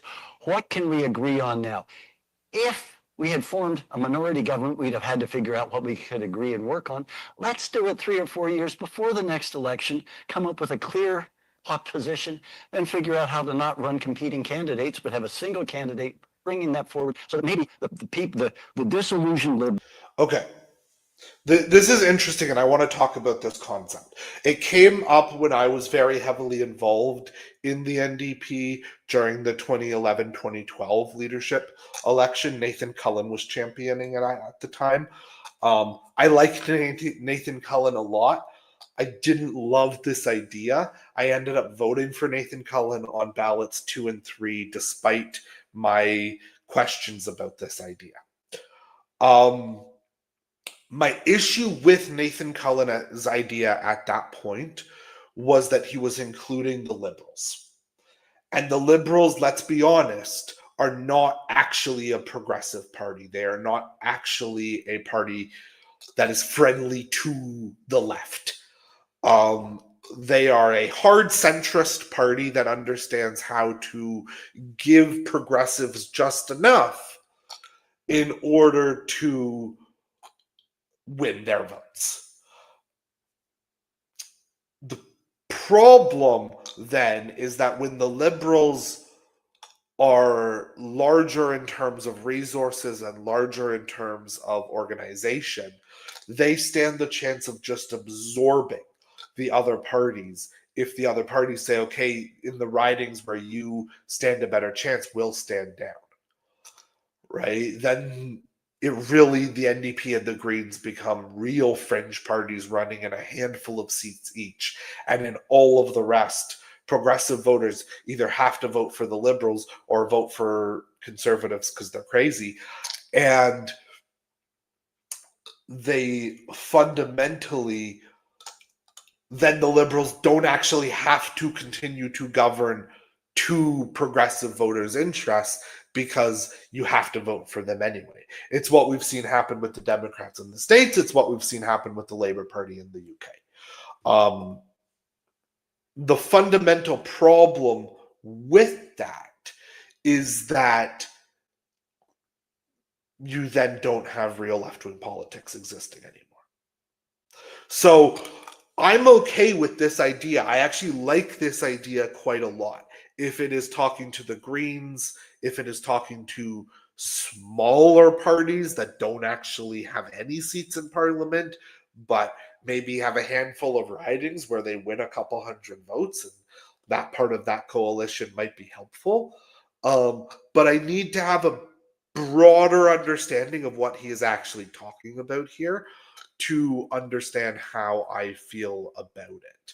Because I don't want to be in a situation where we are not running candidates against Liberals in like a Toronto riding, right? Or we're not running even candidates against in a three-way race in British Columbia, say, or in Kitchener. Well, maybe Kitchener Center, you would back the Greens instead of running an NDP candidate, and that could work. But those are the kinds of conversations that you need to have more of as you're building this kind of thing. In terms of his overall answer on this question, once again, I think his answer is probably a little bit better than either of the other two that we've heard, but not dramatically so on this one. Fundamentally, getting the rest of the candidates together and helping to have them push an agenda forward is helpful, certainly, but that should be kind of fait accompli by that point. And so, day one, you should have a kind of more cohesive plan for those 4 points that you talked about earlier in order to address at least each of those 4 points once on day one somehow. That would be my recommendation in terms of his answer on this question. Let's keep watching. The concerned conservatives and the 50% of the people who've given up on politics because it doesn't work for them. They get promised first past the post election in 2015. Ha ha ha ha. The system just doesn't work for ordinary people these days, and so they're pissed off and they're disillusioned and they've turned away. We need to reach out to them and get them in, and I think that creating an effective green progressive voice that has some policies that say this is how we're going to deal with it would get somewhere. What is the most important trait that the next NDP leader needs to possess? Well, I know I don't know everything, and I never will. I think he or she needs to be willing to work out and reach out and work with others, but I also think it's really important to articulate a vision. And I'm a holistic management certified. Yes, this is the answer. This is the answer. You need to be able to speak about your vision, your fundamental diagnosis of the problem. Whether it is right or wrong, you need to be able to go out there on day one and articulate your vision. Yes, this is something that he is understanding more than any of either of the candidates that we've seen so far in this, and at least in terms of their answers in this forum. Educator, and holistic management was transformational for our family because it helped us look at, well, what do we really value? What do we really want? What's the quality of life we'd like? What's the future vision for our family and our farm? And having that unified vision really then helped us, because we create the future day by day as we make decisions. The decisions we make today have an impact on what the future is going to look like. And so when I reached out to people the first time, I said, what are your hopes? What are your dreams for Canada? And I'm putting them together in a holistic vision or a holistic goal for Canada that I think could be a unifying thing. So I think, the vision, your leader isn't going to be all things to all people, but I think they need to be cooperative, collaborative, and have a sense of where what we value and where we hope to go as a society. So Tony, if you were to walk into a lunchroom of workers who are worried about losing their job in the next That's fair. year, next month, what is your message to those workers? You're probably right to worry. And now what you have to do is work together and organize and figure out what are the points at which you. He's just not holding back. He's just not holding back. You're probably right to worry. Yeah. This is the time to be scared. This is the time to be scared because this is really fundamental class warfare time. And so understanding that and being able to verbalize that and not being afraid to say that to a lunchroom full of workers, and then to talk to them about the next step, which is organizing, is key to how the NDP pulls together a movement-based campaign. If Tony McQuail doesn't win the leadership, whoever does needs to hire him immediately, because he fundamentally understands so much about the keys of what political communication in today's climate, in today's world, in today's leftist progressive atmosphere, what is required of that. So he's nailing he's nailing it again and again. You can get leverage to either hold on to the job or to ensure that if somebody's going to leave town. I mean, we've got the example of the recent closure of the sawmill in the north. And here you are with a company just walking away from 150 jobs and a community of 1,000 people. And that leaves a huge hole in the community.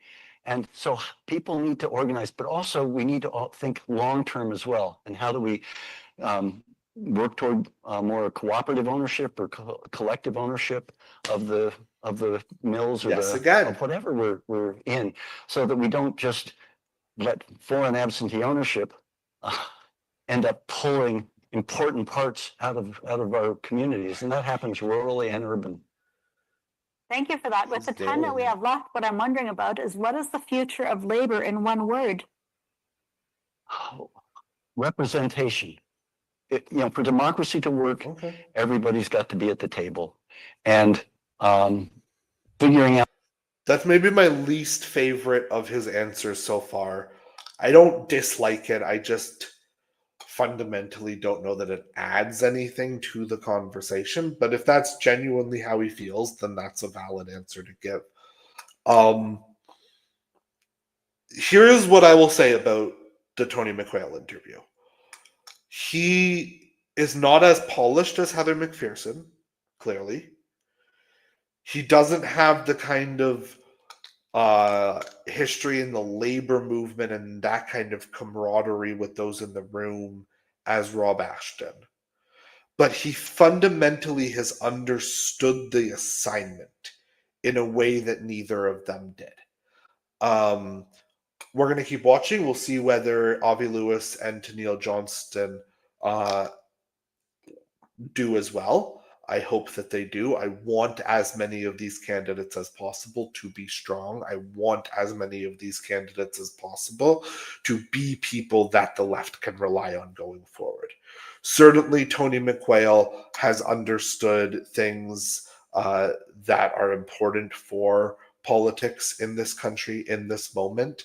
I know that he's not the only person who is understanding those things, but he's definitely somebody that has earned his place in this conversation, and he definitely has thoughts that people need to be looking at and considering right now. First, how we, with our current system, deal with first past the post and its handicapping that it does to new and innovative ideas, certainly to the United Farmers, the Independent Labor Movement, the CCF, the NDP, now the NDP and Greens. It's been a terrible handicap. So we need to figure out how we can deal with that. In holistic management, we say, if you have a problem, you've got three choices. You can do the same harder, or make a change. I think it's time to make a change. Thank you, Tony. I like that. That's a great way to end. Once again, I mean, I think that he understands a lot about what's going on right now. All right, folks. Thank you, Tony. Our next leadership candidate is Should be Abby having a Lewis. good Abby is a conversation. veteran journalist, an educator, All right, and here we go, Abby activist Lewis. with more than 35 years of movement building experience. He has spent his life bringing working class politics to the national stage, I'm out of water. combining grassroots Oh, well. organizing with the We'll power go dry of this storytelling. next couple. A two-time federal NDP candidate, Abby understands both the challenges and the promise of building a stronger and more united party. Between campaigns, he teaches climate justice and documentary film at UBC, preparing the next generation of organizers and storytellers. From The Take, his groundbreaking film on worker-run factories, to The Leap and The Message from the Future, Abby has inspired people around the world to confront inequality and to act boldly on climate. I love the Leap Abby Manifesto. lives in Vancouver with his wife Naomi Klein I and their love son Naomi Toma Klein. and their dog named Smoke. And his fun fact is that he is a lifelong campaigner, but of a different kind. He started playing Dungeons and Dragons at age 10 with a Hobbit thief character, very originally named Biblo. So welcome to Abby. All right, Abby Lewis. I like to try to imagine Stephen Lewis playing D&D with 10-year-old Avi. That sounds like something that would be get a kick out of seeing if there's a photo somewhere out there of that. Yeah, so nice to see you again. Yes, Trying to raise the energy in the room. All right. welcome, Abby.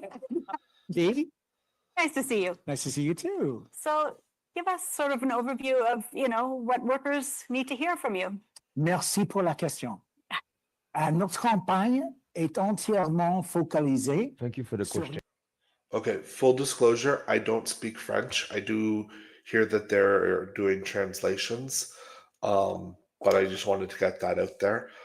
I know a very little bit, but I don't want to offend you by even trying to speak it. But because of the translations, we'll be able to hear what Avi Lewis is saying in French. So let's keep listening. Our campaign is focused on the daily urgency of only survive in an impossible economy. The cost of living explodes everywhere in Canada because the economic power is focused, centralized, and in the hands of a few big corporations. Yeah, like also still doing a lot of what Tony McQuail did in terms of actually understanding how to fundamentally diagnose a problem and make that the issue that you're talking about and being correct in the issue that you're fundamentally diagnosing here by talking about the billionaires, by talking about the mega corporations that own all of the wealth is an incredibly key point that he's doing. So let's keep listening. There are 5 grocery stores, 3 telecommunication corporations, 50 banks. They fix the prices, they control the markets. They take advantage of the current crisis while people are having a hard time to pay their rent. That's how it's working. That's why we're proposing a public.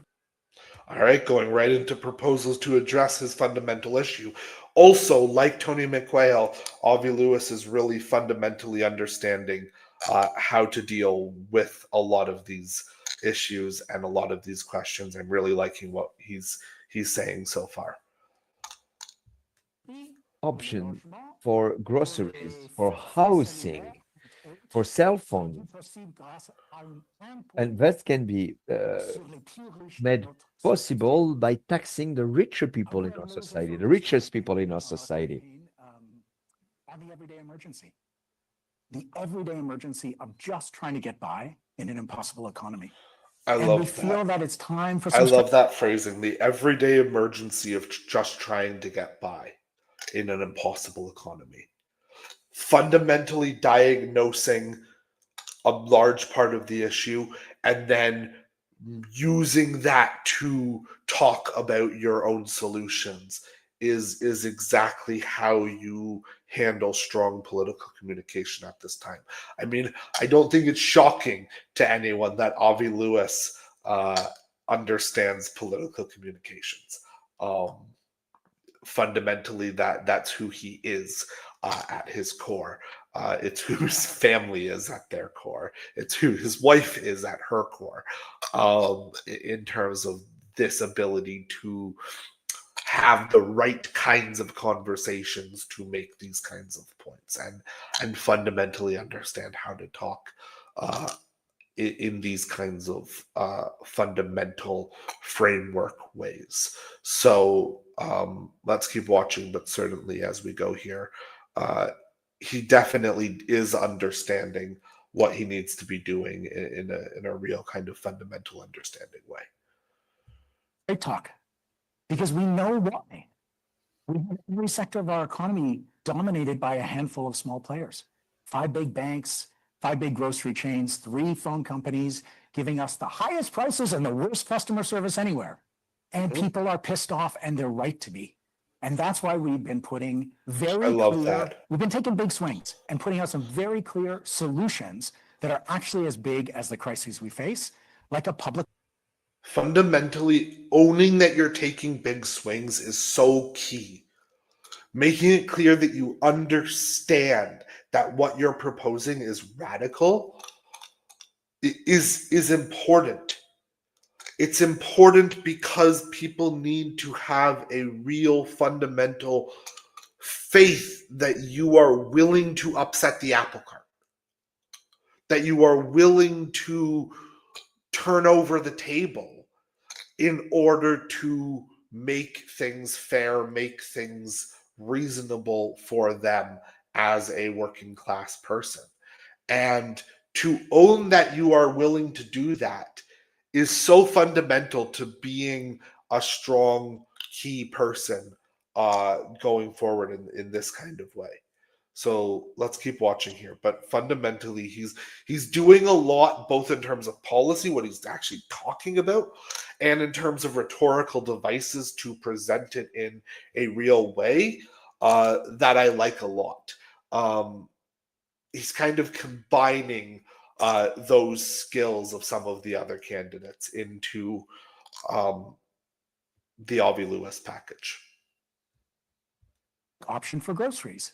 We've provoked a debate on this subject. Not everybody agrees, but I think the NDP has got to be putting forward ideas, not just the right words carefully chosen or platitudes. It is a time of desperation. When he's fundamentally saying the same thing that I was here, right? Trying to milquetoast your way through this is going to cost the party more. What needs to fundamentally happen is proposing radical solutions. And that's the point that he's making here. And it's a point that the leftist candidates around the world who are the ones making that point are the ones who are actually fundamentally proposing the solutions that we're seeing start to take over in places, start to get movements built behind them in places. And those are the politicians that are actually going to lead us out of this fascist moment that we are in. Fascism is rising, not just in the authoritarian Fascism. government south of the border, but around. And the seeds are planted in the economic desperation that the system is creating. We are the only party that can identify the cause of this, the massive concentration of wealth, and propose solutions like a public option for groceries that's actually going to provoke a debate about what would fix this crisis that we're in. 100% on So, board. Abby, when you walk into a lunchroom full of I workers agree with who that are issue worried at about all. their job next week or next month, what do those workers need to hear from an NDP leader? Straight talk, straight talk. It can't be Yeah. message boxes. It can't be carefully sculpted phrases. It has to be straight talk, like all you've heard from all the other candidates. We are aligned. We are NDPers. We need to connect with working class people because I love how he fundamentally understands the issue, but he still needs, because it's a ranked ballot, he still needs to be able to appeal to all of the other candidates' supporters. So it's like, it's a subtle dig at, let's be honest, Heather McPherson, and then immediately into, like you've heard from all of the other candidates. But fundamentally, he does understand what is going on in this moment for a political reality, for a socialist party, that it needs to be presenting these kinds of visions in order to be successful. And so let's keep watching as we get there from him. But certainly straight talk to workers is the way that we are going to be able to have workers listen to us. Right? Working class people understand bullshit when it's fed to them by politicians. Let's be fundamentally clear about that.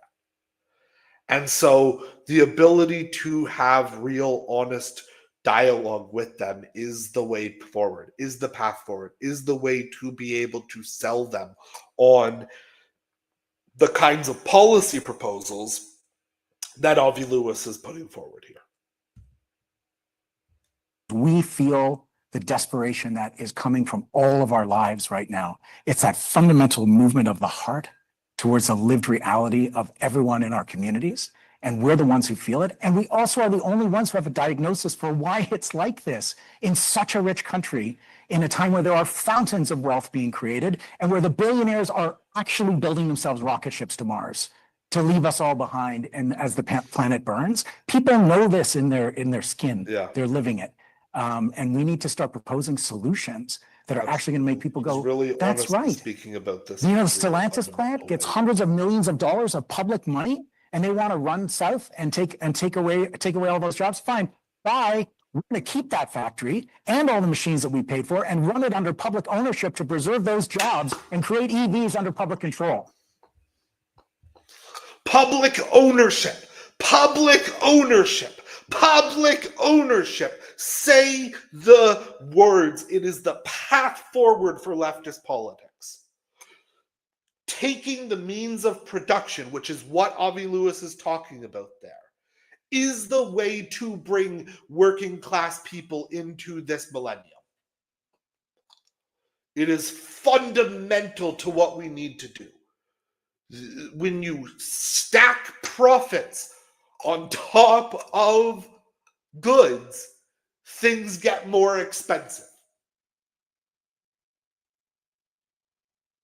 Fundamentally, it's the decision we made about healthcare in this country. It's the decision we need to make about so many of our industries, which are fundamental to life. You should not have to pay to be alive. And that is where we are right now as a nation, as an economy, as a world. And fundamentally, that is what Avi Lewis is talking about here. Now, I don't know if he's as radical on some of this stuff as I am. And that's fine. We don't need our politicians to be the most radical amongst us. But we need our politicians to be presenting radical solutions for current large systemic problems. And that is something that Avi Lewis is doing. It's something I heard Tony McQuail do. I didn't hear Heather McPherson or Rob Ashton talk about fundamentally any single or multiple policy that would fundamentally shake up the world that we're living in right now. And that's what people are looking for. It's what people are looking for from their leaders. And it's mark my words, the candidate who wins this leadership election. And to be clear, I'm not currently an NDP member. I'm considering rejoining to fill out a ballot and to be able to vote. I'm open to doing that. I'm open to being persuaded by one of these candidates that has value in this moment. But fundamentally, the NDP as an instrument going forward, the person who wins this leadership, if the party is going to succeed, is going to be somebody who is proposing radical solutions and who isn't afraid to do that. That is who the party needs as their next leader. And so far, out of the 4 that we've listened to so far, Avi Lewis and Tony McQuail are the 2 that do that.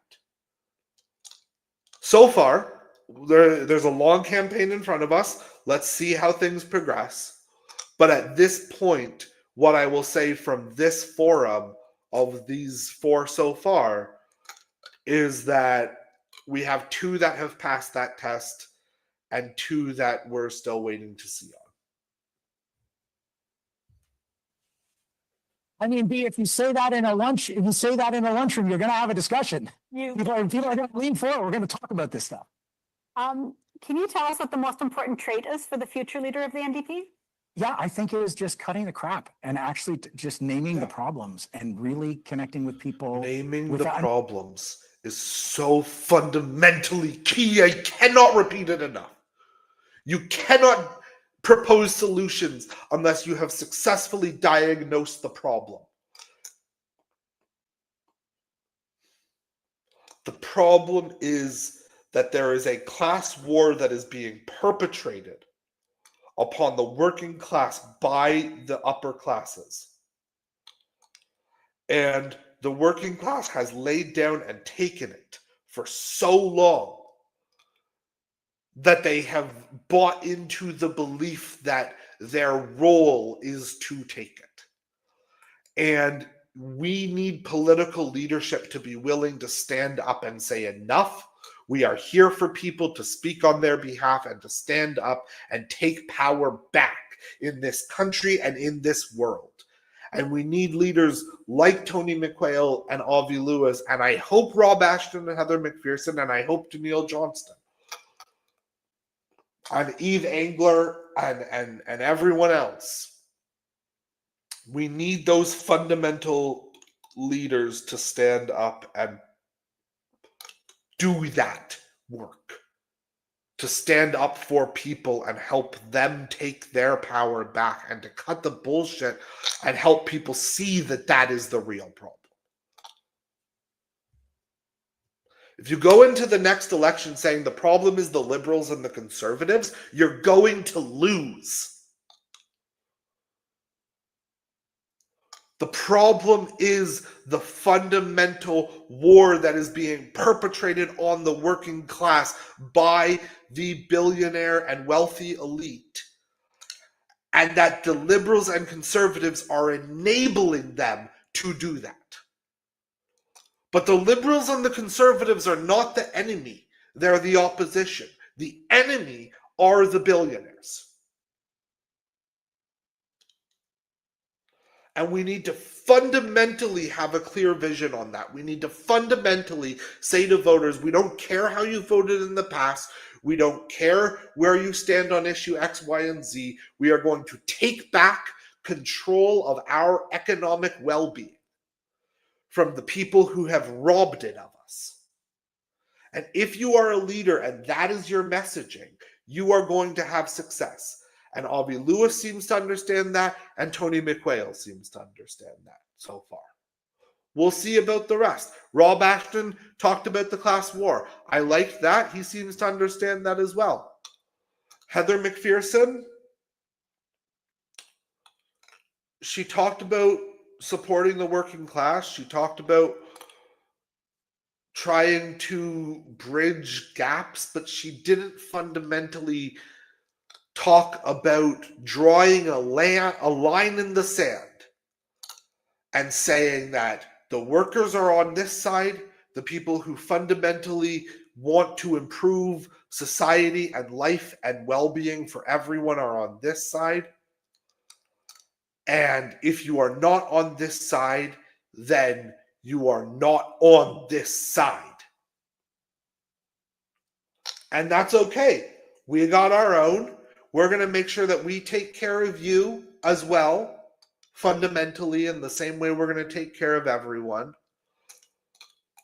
But we don't need to moderate our positions to get enough working class people on side to be able to win elections. I mean, people are rightly suspicious of politicians. Everything seems like the cassette, like the tape loop. And we got to get off that kind of politics. Authenticity is actually working in politics right now, but where we see the authenticity is on the far other side. And I think that this naming of the problem and actually proposing big solutions, I wasn't going to do this, but I got this email right before the show. We need to figure out how to get back voters that we lost in the last election, right? And I've made this really big thing about a public option for groceries. So I got this email today. My name is Blake. I recently read this article about your project to launch a government grocery store. I wanted to reach out because this is an initiative I've been advocating for several years, and to see someone finally take it seriously is genuinely exciting. I'm a staunch conservative, but I believe this project has real merit and potential to strengthen communities across the country. I've worked in this industry, and for this idea to succeed, we would need because there are voters across the spectrum who vote for other parties who are fundamentally on our side when it comes to affordability, and who are fundamentally on our side when it comes to basic human rights and basic human well-being. And they might vote conservative because of this or that issue, but to have people that are actually speaking on the things that affect them in their day-to-day lives, I promise you with everything that I know about politics, I've been doing this for a long time. I've been politically engaged and involved for a long time, and I've spent many years and thousands of hours, tens of thousands of hours watching and reading political things and politics. And what I can assure you from what I know is that if you fundamentally solve people's problems, they are going to reward you for it with their votes. So much of the policies that Avi Lewis is proposing and that some of the other candidates are proposing in this race are going to get the NDP votes if the NDP is willing to take the chance on them. to work hand in hand with local farmers and bakers and food producers, and with proper federal support, these local suppliers could feed Canadians and give them access to affordable, quality homegrown food. We are going to get back the voters we've lost with our ideas. It's not just some magic messaging formula. I really believe that we can make these solutions ring out across the land and bring people home.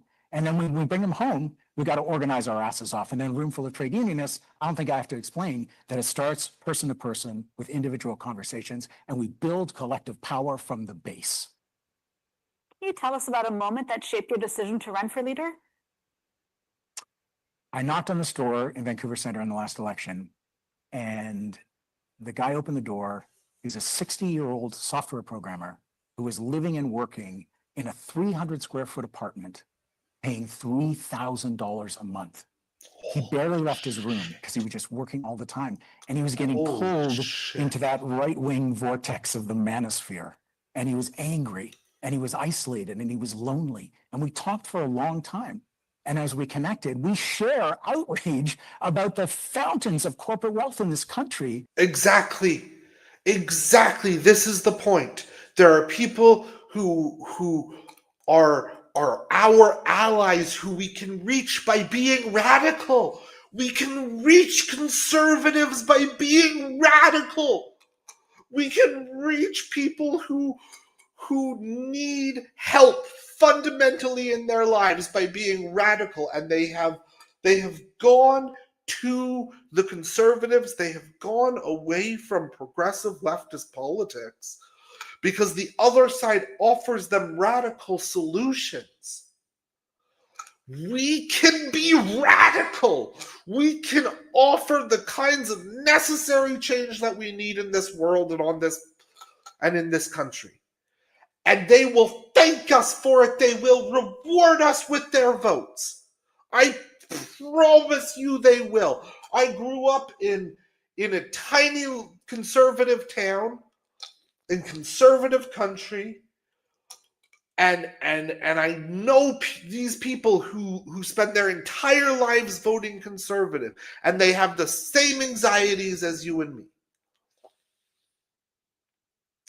We can reach them, but we can't reach them if we are scared to talk about the real issues. If we think that by talking about radical solutions, they are going to be scared away from us. That is fundamentally not going to happen. They are going to come to us when we start proposing things that they view as radical solutions for daily life problems. Well, people are working beyond multiple jobs and still struggling to make rent. And by the end of the conversation, he was like, I'm in. Nobody's taking me seriously this way. What are you doing about it? I'm like, we're knocking on doors, we're talking to neighbors, and we're actually going to build community power, hand-to-hand organizing. He was one of the best canvassers on the campaign, and he came out and joined us. And I think, I don't know where he's at right now. I got to reconnect. I've been traveling a lot. But that's how we win people back and win people over and build power at the same time. So what would be the most important action that you would want to take on day one to start putting these building blocks into place? Go right back to the base. You have 343 riding associations across this country. They feel abandoned. They feel there's anger at the base. They feel neglected. They feel under-resourced. They could be 343 community organizing hubs, 365 Absolutely. days a year. And the party has to start valuing the base, not just as an ATM, not just for Absolutely. a show, but for the actual ideas that will fix problems Absolutely. in communities and to build community. I and cannot support agree other with this struggles man enough. year round. So when we build up the EDAs and resource them and provide them training and connect them to each other, then we're going to start showing up for worker struggles in communities. Refugees need settling. There needs to be mutual aid during a pandemic or an emergency. We need to weave ourselves into the fabric of life at the base. Yes. This is what community organizing is about. This is what it's about. It's not fundamentally about showing up at election time. It's about showing up all the time in between elections. It's about putting ourselves in a fundamental path so that we are just looked at as a part of the community. Of course I'm going to vote NDP. They shoveled my driveway and made sure that so-and-so had enough food to eat, and ran a clothing drive, and made sure that the food bank was fully stocked at Thanksgiving. Right? Like, look at what is working elsewhere and replicate it. It's not complicated. It's not complicated, people. He is doing what progressive politicians have traditionally done to win. And he fundamentally understands that. You need to become a community organization that helps people. And then you are just a part of the community that people are inherently going to support. Because you're proposing policies that actually will be helpful and work and are good, and because you're helping improve their lives already before you're even elected. So that's a phenomenal answer to this question from Bobby Lewis. And that's how we build back. Is there something about you that people don't already know that you would like them to know or be aware of? I'm a massive Blue Jays fan. I'm like 162 games a year. My dad, like cliched father-son things in my feminist family household. But he took me to the first Blue Jays game in 1977. It snowed. Everybody left. We stayed. The Jays won. That was it for life. And the thing I love about these guys right now, they're the journeymen, the minor leaguers, the grinders, the ones who aren't supposed to be there. They look out for each other, and they're going to the World Series on the basis of a bunch of players that shouldn't even be there, that nobody knows, you know? So I just think there's something, I know they're all millionaires playing a kid's game for money, but, you know, I feel like there's something special about this. Okay. That's fine. That's a good answer, right? Like, fundamentally, with what's going on right now culturally in Canada, that's totally valid and fair, and I believe it's true. You know, he's a Toronto-born boy. He's that's who he is. And when you're asked this kind of question, right, it's a bad question. When you're asked this kind of question, that's the kind of answer you're expected to give. So he met expectations there. Your life of activism, is there something that you're most proud of, an experience or some way that you helped someone, or just something that you're most proud of? I mean, I teach students, and they are marinating in fear and panic around the crises closing in, the climate, the economy, and we find and we share that the antidote to despair is action. And when I see the light go on, whether it's a volunteer on a local campaign or whether it's a student that I've helped plug into the climate movement, you just see people find their voice and their power. You've seen it so many times in struggles, right? And you see someone find the connection with other people, and they go from finding their own voice to finding collective power together. And to me, that's the most exhilarating thing. I've been able to participate in it so many times, as everyone here has. And for me, that's the thrill of politics. And lastly, the future of the labor movement in one word. Can't do it. It's two. General strike. Yes. That's it. Yes. Yes, yes, yes, yes, yes, yes. Oh my God, yes. General strike. Fundamentally, that is the future. He's right. He gave the correct answer to that question. There was a correct answer to that question, and he gave it. Fundamentally, the only way to bring about fundamental societal change is through that kind of pressure. We need the labor community to stand up and do this for us, and trust that we are going to have their back. We are going to have their back if they take this fight on as a general strike and grind society to a halt until there is a fundamental change in the way things operate, until there is a fundamental change in the world. That needs to be the future of the labor movement. Those two words are the correct answer to this question.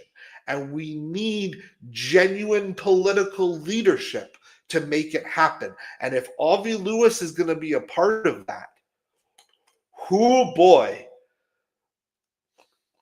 that could be a game changer for the NDP. Thank you so much. Thank you. We really appreciate it. Okay. Thank you. All right, give up for Abby.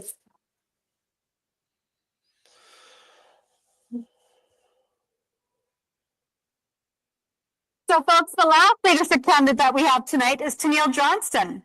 Tennille is from the Weewaikai First Nation. She is a social worker and a mother. She was born and raised in Campbell River, BC, and she has spent her life fighting for equity, justice, and strong, healthy communities.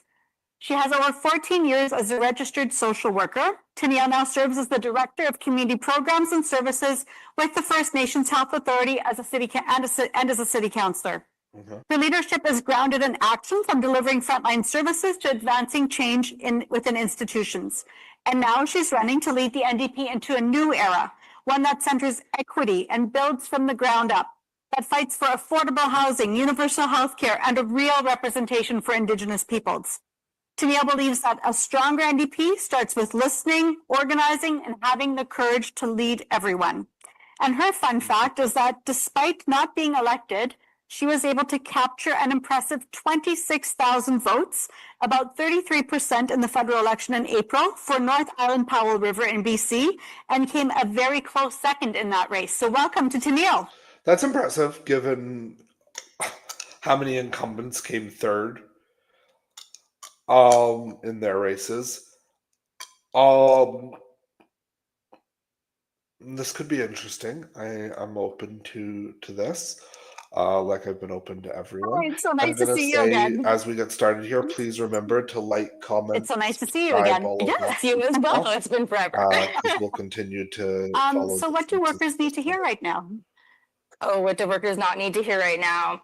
I think workers need to hear that the NDP is invested in building a strategy that's going to help us win. I think, thanks. Excuse me? That's what workers need to hear? Workers need to hear that the NDP is going to build a strategy that's going to help the NDP win. Did you not just listen to the previous two candidates who fundamentally understood the assignment, which was not about talking about NDP in internal strategy, other than to talk about it as so far as what their plan was to help the NDP win. But that the answer to this question, it's a question to workers. It's not a question. You're not talking to NDP members. You're talking to workers. You're supposed to be fundamentally sharing with them a thought about the circumstance that they are living in, the economic hardship that they are living in. And if your first thought to workers at this point in time is about your own party's well-being, you have seriously misread this moment. Let's keep listening. I hope it gets better from here. But that was, ugh. I think they need to hear messages that's going to establish confidence that there is a big, bold future right around the corner, and that the NDP is there to back them and make it happen. The job losses are stacking up constantly. We heard of another 1,200 jobs that are threatened today through GM, which is just heartbreaking.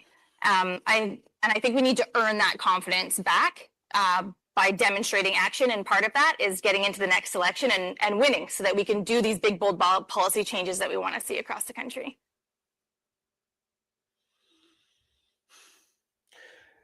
If your answer is to talk about winning the election, but you're not saying what needs to be said to actually win the election, you're a part of the problem.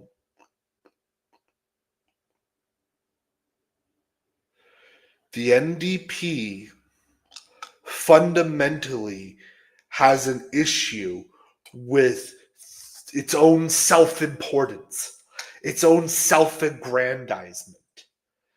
And that's what this is giving me right now.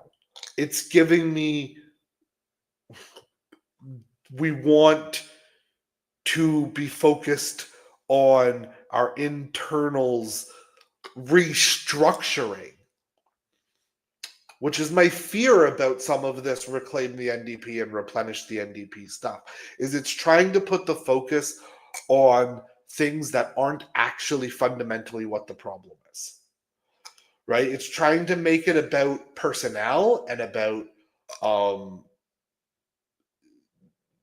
internal deliberations and that kind of thing, and not fundamentally about redefining the argument about not redefining what the party is looking to do, which is to build community investment in socialist policies.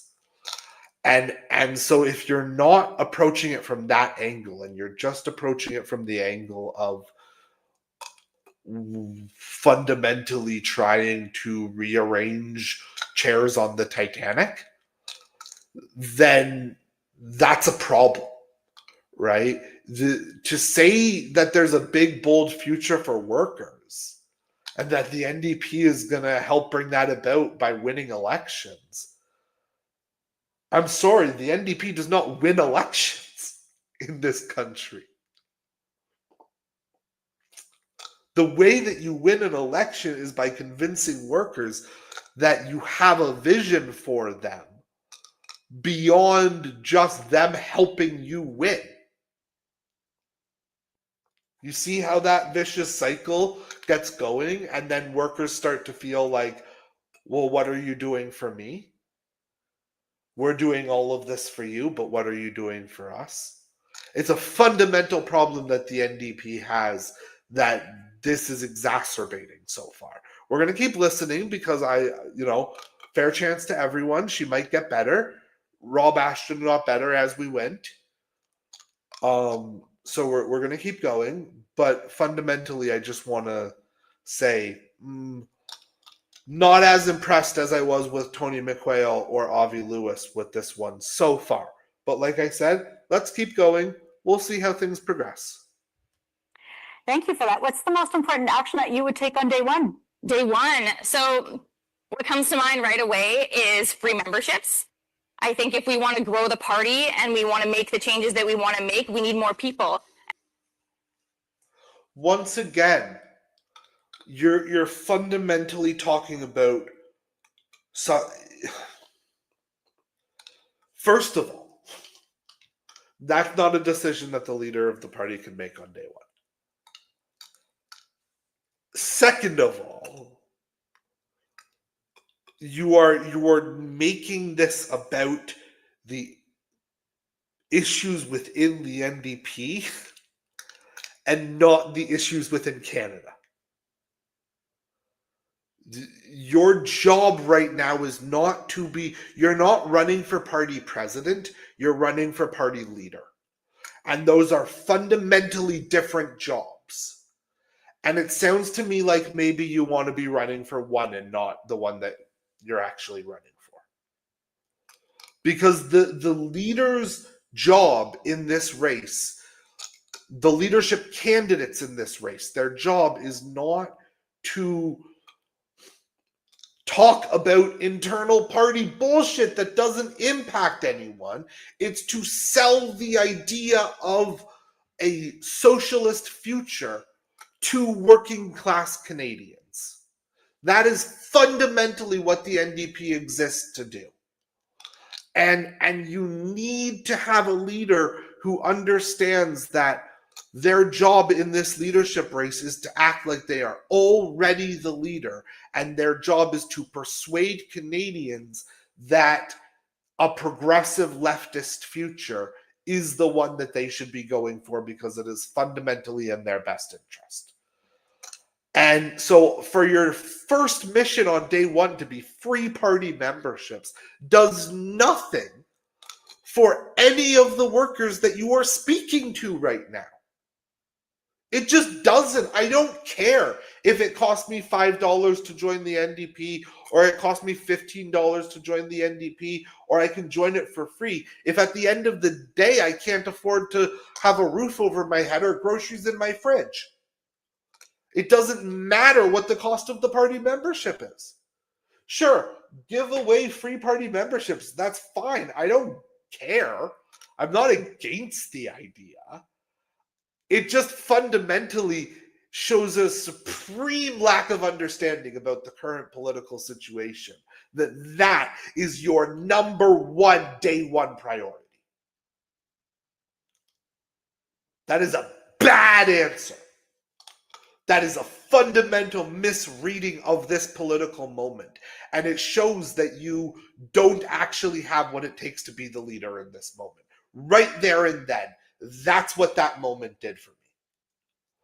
If I was an NDP member, took you right down to the bottom of my ballot. At least Heather McPherson milquetoast her way through that question.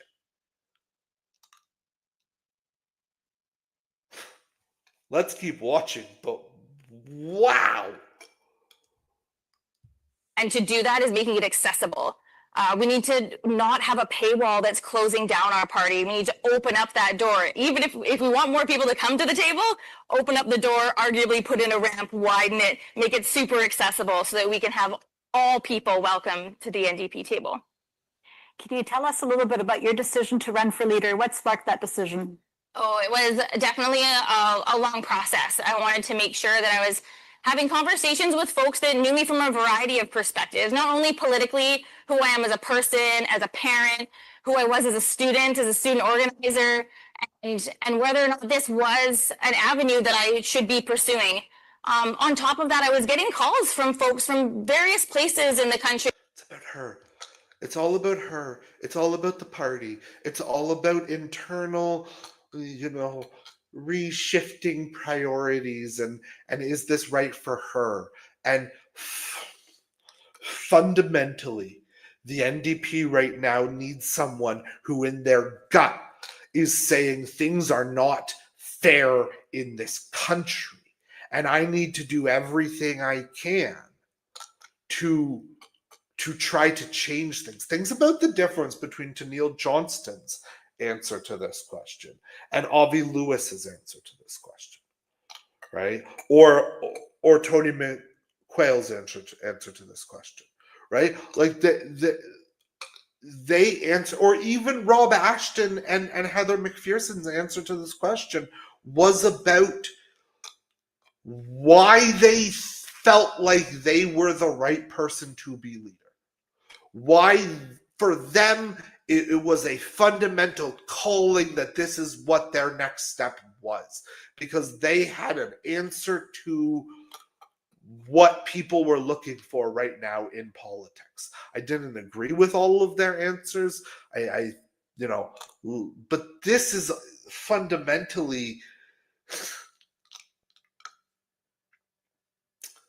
if trying to say that you have done this because you talked to people and they wanted you to do it, and so, but you wanted to make sure that you really felt right and yada yada yada. Like, we're fundamentally somewhere else now in our political landscape where there are crises going on that are existential to life. And if you don't, if your answers are not dealing at all with that, what the hell are you doing in this race?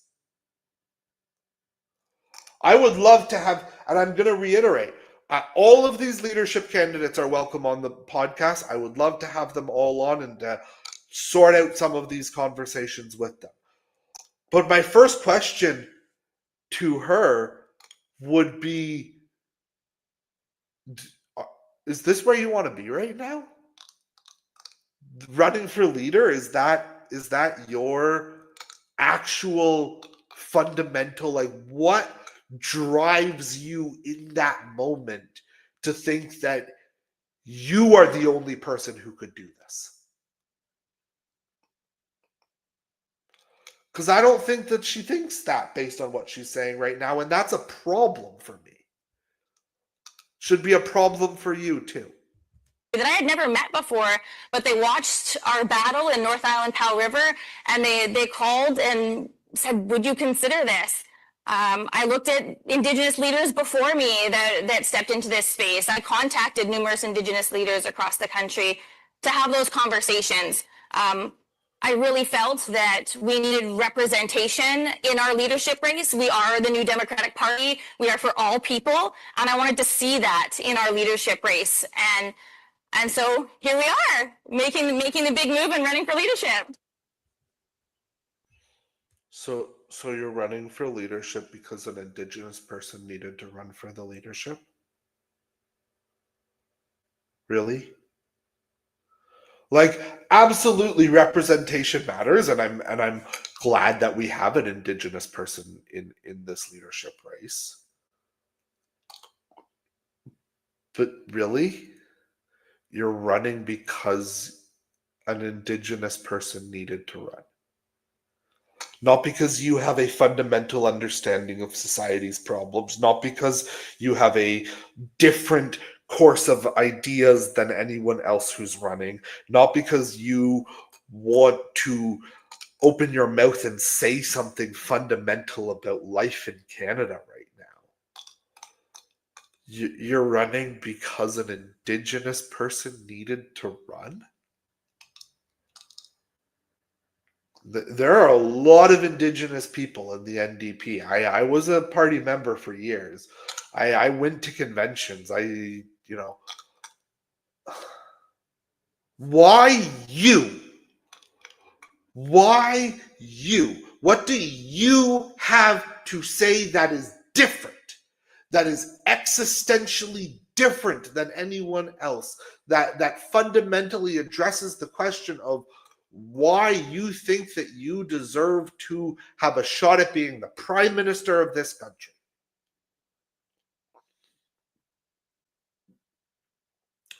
What about you?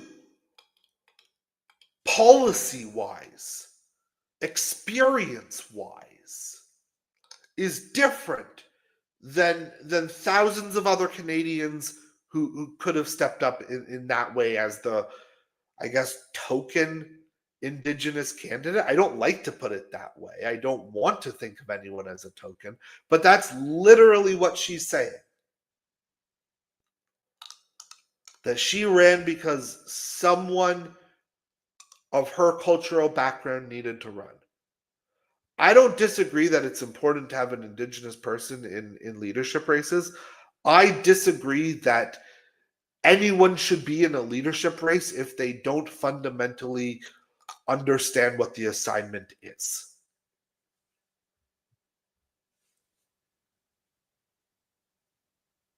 In your estimation, what is the most important trait that the next leader needs to possess?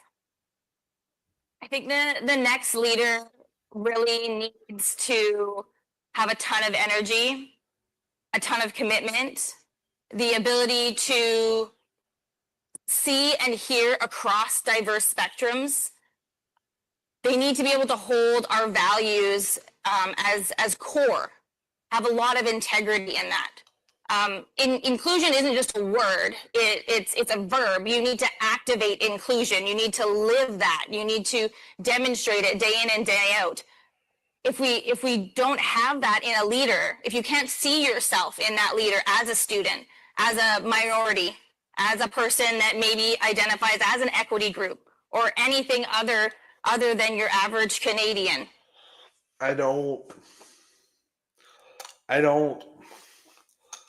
It's not coming at the issue from the place that you need to come at the issues. Right? Like it's all about representation. I'm sorry. We're past that point in our politics. We're past the point where you can get through just because of who you are. You have to actually say something. I want a diverse coalition. I want representation of all kinds. I think it's valuable. I think it's important. I think it helps to bring different perspectives to the table. But you need to, once you are at the table, you're there, sister. You're at the leadership forum. You have the platform. You now have the opportunity. You don't have to justify your existence for being there anymore. You're there. Open your mouth and speak. Speak about the fundamental issues that are facing people in this world right now. And I'm sorry, but when you can't afford to put food on the table or a roof over your child's head, and you're watching genocidal scenes happening across the world. You're seeing starving babies and the most horrific things imaginable.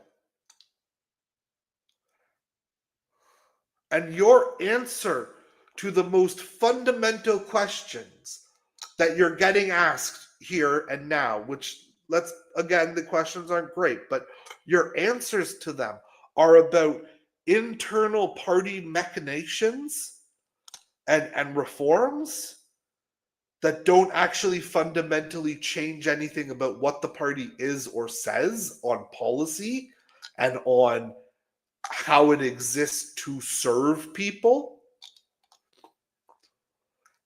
and on representation, when those are the two things that you're talking about at this time in politics, you don't belong on this stage right now. Please come on the podcast. I know I'm saying it weird right now, but come on the podcast and let's have this conversation, because I need you to understand this moment. I need you to understand what is going on in the world right now and what you're up against in terms of not the other candidates in this race, but the true enemy. Because you don't seem to recognize what is fundamentally happening right now. You need to be able to see yourself in our party. And so I believe that as someone who grew up in student politics and was arguably born in student politics, as someone who is Indigenous, as a woman, I feel like I do embody a lot of those things. I feel like I'm positioned to have an opportunity to build this party and to structure it in a way that's going to enable that victory in the next election. But what do you stand for? I am a woman. I am Indigenous. I'm whatever. That doesn't matter if you fundamentally aren't talking about policy, aren't talking about what you're going to do for people. If all you are is a symbol for people to portray themselves onto, you're not going to be able to fundamentally speak to people in the way that they need a leader to speak to them on the fundamental issues that most matter right now, in order to actually put together a winning coalition.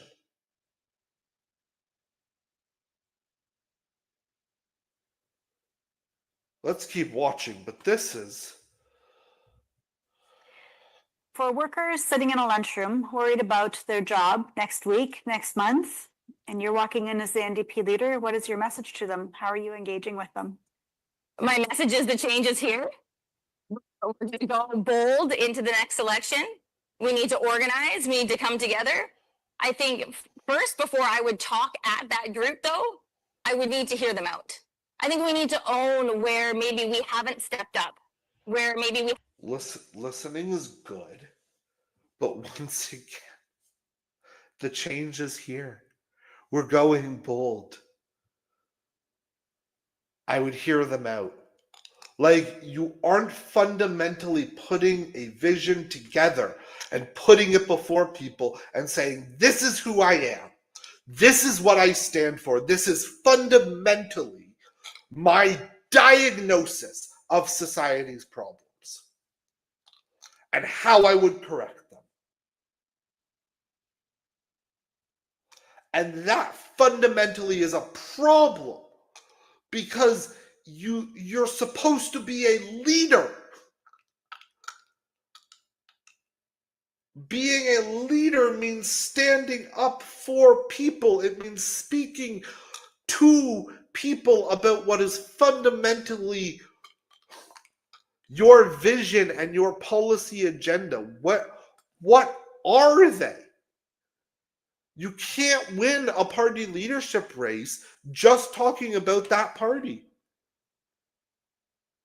This is a fundamental miscalculated campaign that she's running. It really is. Which is disappointing because representation does matter. Because it's important to have people, like I said, from diverse perspectives coming to the table. And her cultural and work and person background is a valuable experience that should be at the table. But she needs to actually be saying what she thinks. This is not, this is talking point after talking point without even being strung together in a convincing sounding way, in the way that Heather McPherson was at least able to do. Haven't championed the line that we should have. And I think we need to hear that. I think we need to take a second to be critical of ourselves and use that to do better, to go forward, to build more, and to be accountable to the people. We don't want folks to feel like disenchanted by the NDP. We want people to feel inspired and invigorated and ready to go. And in order to do that, you have to establish that trust. And to establish trust, you have to hear people out. You also And need to you ran in present the a last election, vision you that had a works great for them. showing. And so I'm wondering, during that campaign or in your time as an activist in a variety of roles that you've had, is there something that really stands out that you're particularly proud of, or a connection made, or a moment that you think back that's really inspiring to you? I mean, there were so many. I mean, I was super proud of the effort that our team put in. So for those folks that don't know North Island, Powell River, it's a very large riding, probably about 300 kilometers long and 300 kilometers wide, with numerous rural communities that I think we all know need a lot of extra support in order to run a successful campaign. It's costly, and you need a big team. I think we did really well at connecting with all of our small areas. I was on boats and planes to get to every little nook and cranny that we had. Some communities had never seen a candidate come out to their community before, and that was really amazing for me. I think one other thing that really stands out is we launched a campaign for equitable opportunity in the ballot box. So there's a lot of smaller nations that may not necessarily be overly rural, but they didn't have a ballot box that was close to them, that was easily accessible so they could go vote. And so we worked with Elections Canada to ensure that every nation within my riding had the opportunity to have a ballot box in their community. That's valuable. Absolutely, I'm not disagreeing with that at all. But that is the one policy that she has spoken about in this interview. That is the only policy that she has directly spoken about.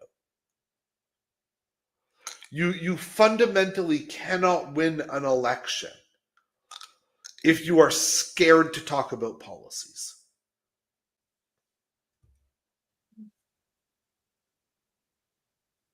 And that was not just so that geographically it was, easy to reach over and put your ballot in, but they were in spaces that were identified commonly as safe for those folks to go vote. And that was really important for me. That's wonderful. Thank you for that. Is there something that people should know about you that we may not already know? Oh, I mean, the era of social media, so there's not a whole ton of secrets about me.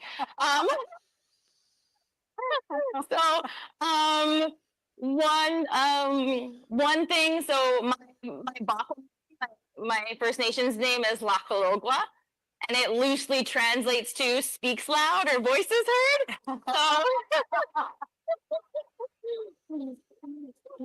Okay. So Sure. we have a little bit of time. Either you can fill it, or I can ask you another question. It's up to you. I love questions. Do we get to take from the audience? No? Don't take me up on that. So you went into work as a registered social worker. What caused you to want to do that work, and like what was the driving force behind that decision? Yeah, so post-secondary education was a huge journey for me. When I first entered, I actually went into nursing school at Camosun College. I learned quickly that I wasn't really a nurse, and I shifted my studies into studying mental health and addiction, and did a lot of support worker work after that, and was really happy with being involved with those community members, and helping, and feeling like I was being supportive, and doing really good work. And so what career can get me closer to this? What career can enable me to do more of this? And it was social work. And so I went back into social work and ended up doing my undergrad and my master's in social work at the University of Victoria, which was a really amazing experience. And I was very lucky to start that career at an organization called Surrounded by Cedar Child and Family Services. And I had just the best leadership to learn from in my team leader, a very strong Cree, Saskatchewan woman that really showed me, how to do the work well, and I'm so forever grateful for that leadership. And how has that work morphed into the political work that you're now seeking to do, or your decision to? The moderator shouldn't be having to ask this follow-up question. Though she shouldn't. Like, the opportunity was there for Tennille to take this question and use it to answer this follow-up question, right? This is fundamentally someone who actually doesn't understand what they're doing on this stage. I'm convinced of it at this point. Like, it's not that complicated in terms of running for a leadership position and knowing that you have to actually speak to policy, speak to politics, speak to a real world understanding of fundamentally what is going on right now. And so Tennille could have taken the first question and answered about how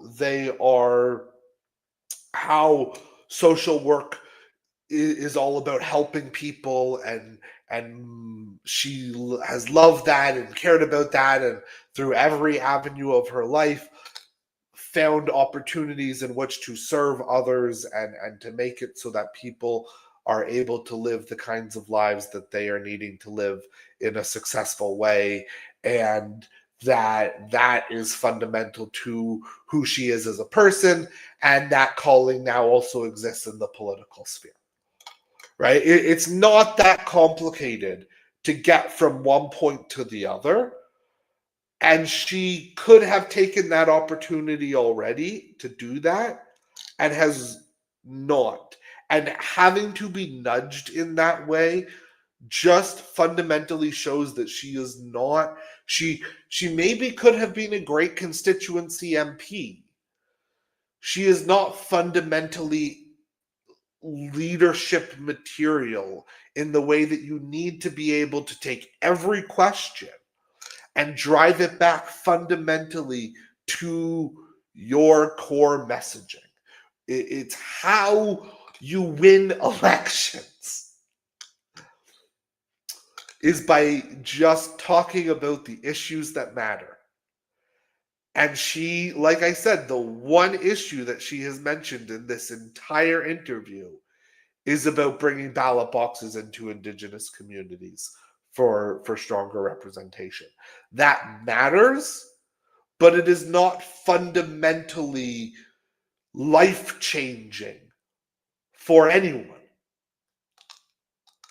And so we fundamentally need to have an understanding of what is going on in this race, and she just is lacking it. Once again, please come on the show. Let's have a conversation about this, because it's important that you get this right. It's important that people who are going to be speaking for leftist communities out there in the future are able to do this properly. And if you want that to be you, then please come on the show and we'll keep talking about this. Run in the last election for an MP spot. Yeah, so an author that's famous in the social work world is Bell Hooks, and she has the term social work in the back. The personal is political, and arguably politics entered my life when I was given a status number. I've never lived a life outside of politics. It's always been a part of my life, whether I wanted it to be or not. And social work is built on advocacy. It's built on justice. It's built around navigating systems that were never meant to work for you. And I feel like that is also the work of the NDP. That is the work that we're doing. We're advocating. We're fighting against systems that were never built for everyday people. They're built to keep people down. They're built to support the 1% to gain further and further wealth. This is maybe so the best I feel moment. like it's, social work and politics, it's kind of one and the same. Thank you so much, Tennille. Really appreciate That's the maybe opportunity. the best moment Thank we've you. had from that interview, was just her being able to at least articulate a little bit about what the NDP should be standing for. All right. So I want to sincere. So that's those 5 interviews.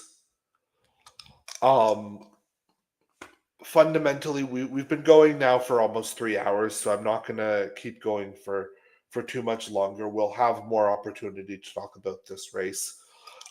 Thank you for joining me talking about this. Just kind of breaking down my main takeaways maybe for the next couple of minutes, and then we'll shut it off for the night. I was disappointed by the questions. I thought that the questions could have been better, could have been stronger at addressing some of the core things that needed to be addressed by some of these people. So I was disappointed by that, but fundamentally, with 10 minutes apiece, you're not going to get much better than that anyway. I thought that let's kind of go in order. I thought that Rob Ashton was casual, talked about the class war, and I liked that. Kind of was mid-tier, I would say, of this evening. Did what he needed to keep himself kind of in the conversation, but certainly was not one of the strongest performers of the night. Heather McPherson, I thought, did a decent job. Definitely very polished, very fundamentally did a strong job working through some of the issues, but didn't talk a lot about fundamental real structural change or anything really seriously outside of what the NDP has kind of traditionally been saying for the last number of years already. Tony McQuail shocked me. Tony McQuail was somebody who I thought did a phenomenal job speaking and answering questions and fundamentally understanding the assignment in this moment, understanding what he needed to do to be heard, to speak properly, to make sure that people fundamentally got a good impression from him. He was articulate. He was forceful. He answered questions intelligently. He presented a world vision that made an argument about how to progress society into a fairer way. I was incredibly impressed by him. I'm looking forward to having him on the podcast in the not too distant future to be able to continue that conversation, because I thought that he did a really good job with that. Avi Lewis, I think, was the winner of the night. I think that Avi Lewis, other than Tony McQuail, who I think maybe won because he surprised. Avi Lewis, I was kind of expecting the performance that we got from him, but I think he delivered. I think he fundamentally understands the issues. He fundamentally is doing a good job addressing a real concern, a real story about why society is the way that it is in terms of unfairness and how we can progress forward. So I think that Avi Lewis did a great job all around. Was very impressed with him, and definitely will be looking forward to seeing more from his campaign. Tennille Johnston was undoubtedly the loser of the experience. It was bad. It was bad. I don't have another word for it. She fundamentally failed to understand what she needed to do to succeed in this race. It was all about internal party machinations and internal party adjustments without being about making the party a force for societal change that it needs to be, without providing any specifics, without talking about any policy other than the ballot boxes in the Indigenous communities, which, once again, I'm not against, but for the love of everything, say something big and broad and declarative about the cost of living crisis at the very least. Oh my. I don't quite know where to go from there, because that was just, once again, all of these candidates are invited on the podcast. I would love to have a conversation with any or all of them about how we can fundamentally progress things forward as a progressive leftist movement. Tony McQuail has already agreed to come on, so we'll be talking to him soon. And the rest of them have open invitations. Like I said, please like, comment, subscribe, share this. Let's get this conversation moving forward and addressing the real progressive working class changes that we need to see in this country and in this world to drive things forward. Thanks again for joining me. Look out for the next episode of No Power Panel. It is all about why Jon Stewart should be the Democratic nominee for president in 2028. Stay tuned for that. Have a great night. Thanks for joining me here live. I think it was a good experience. I know that we were counter-programming against the Blue Jays, so I appreciate for everyone who tuned in to me instead. And certainly we will do more of these going forward. I think we'll live react to the debates in this leadership race. So thanks again for joining me, and stay tuned for more. Have a great day, and let's see some power.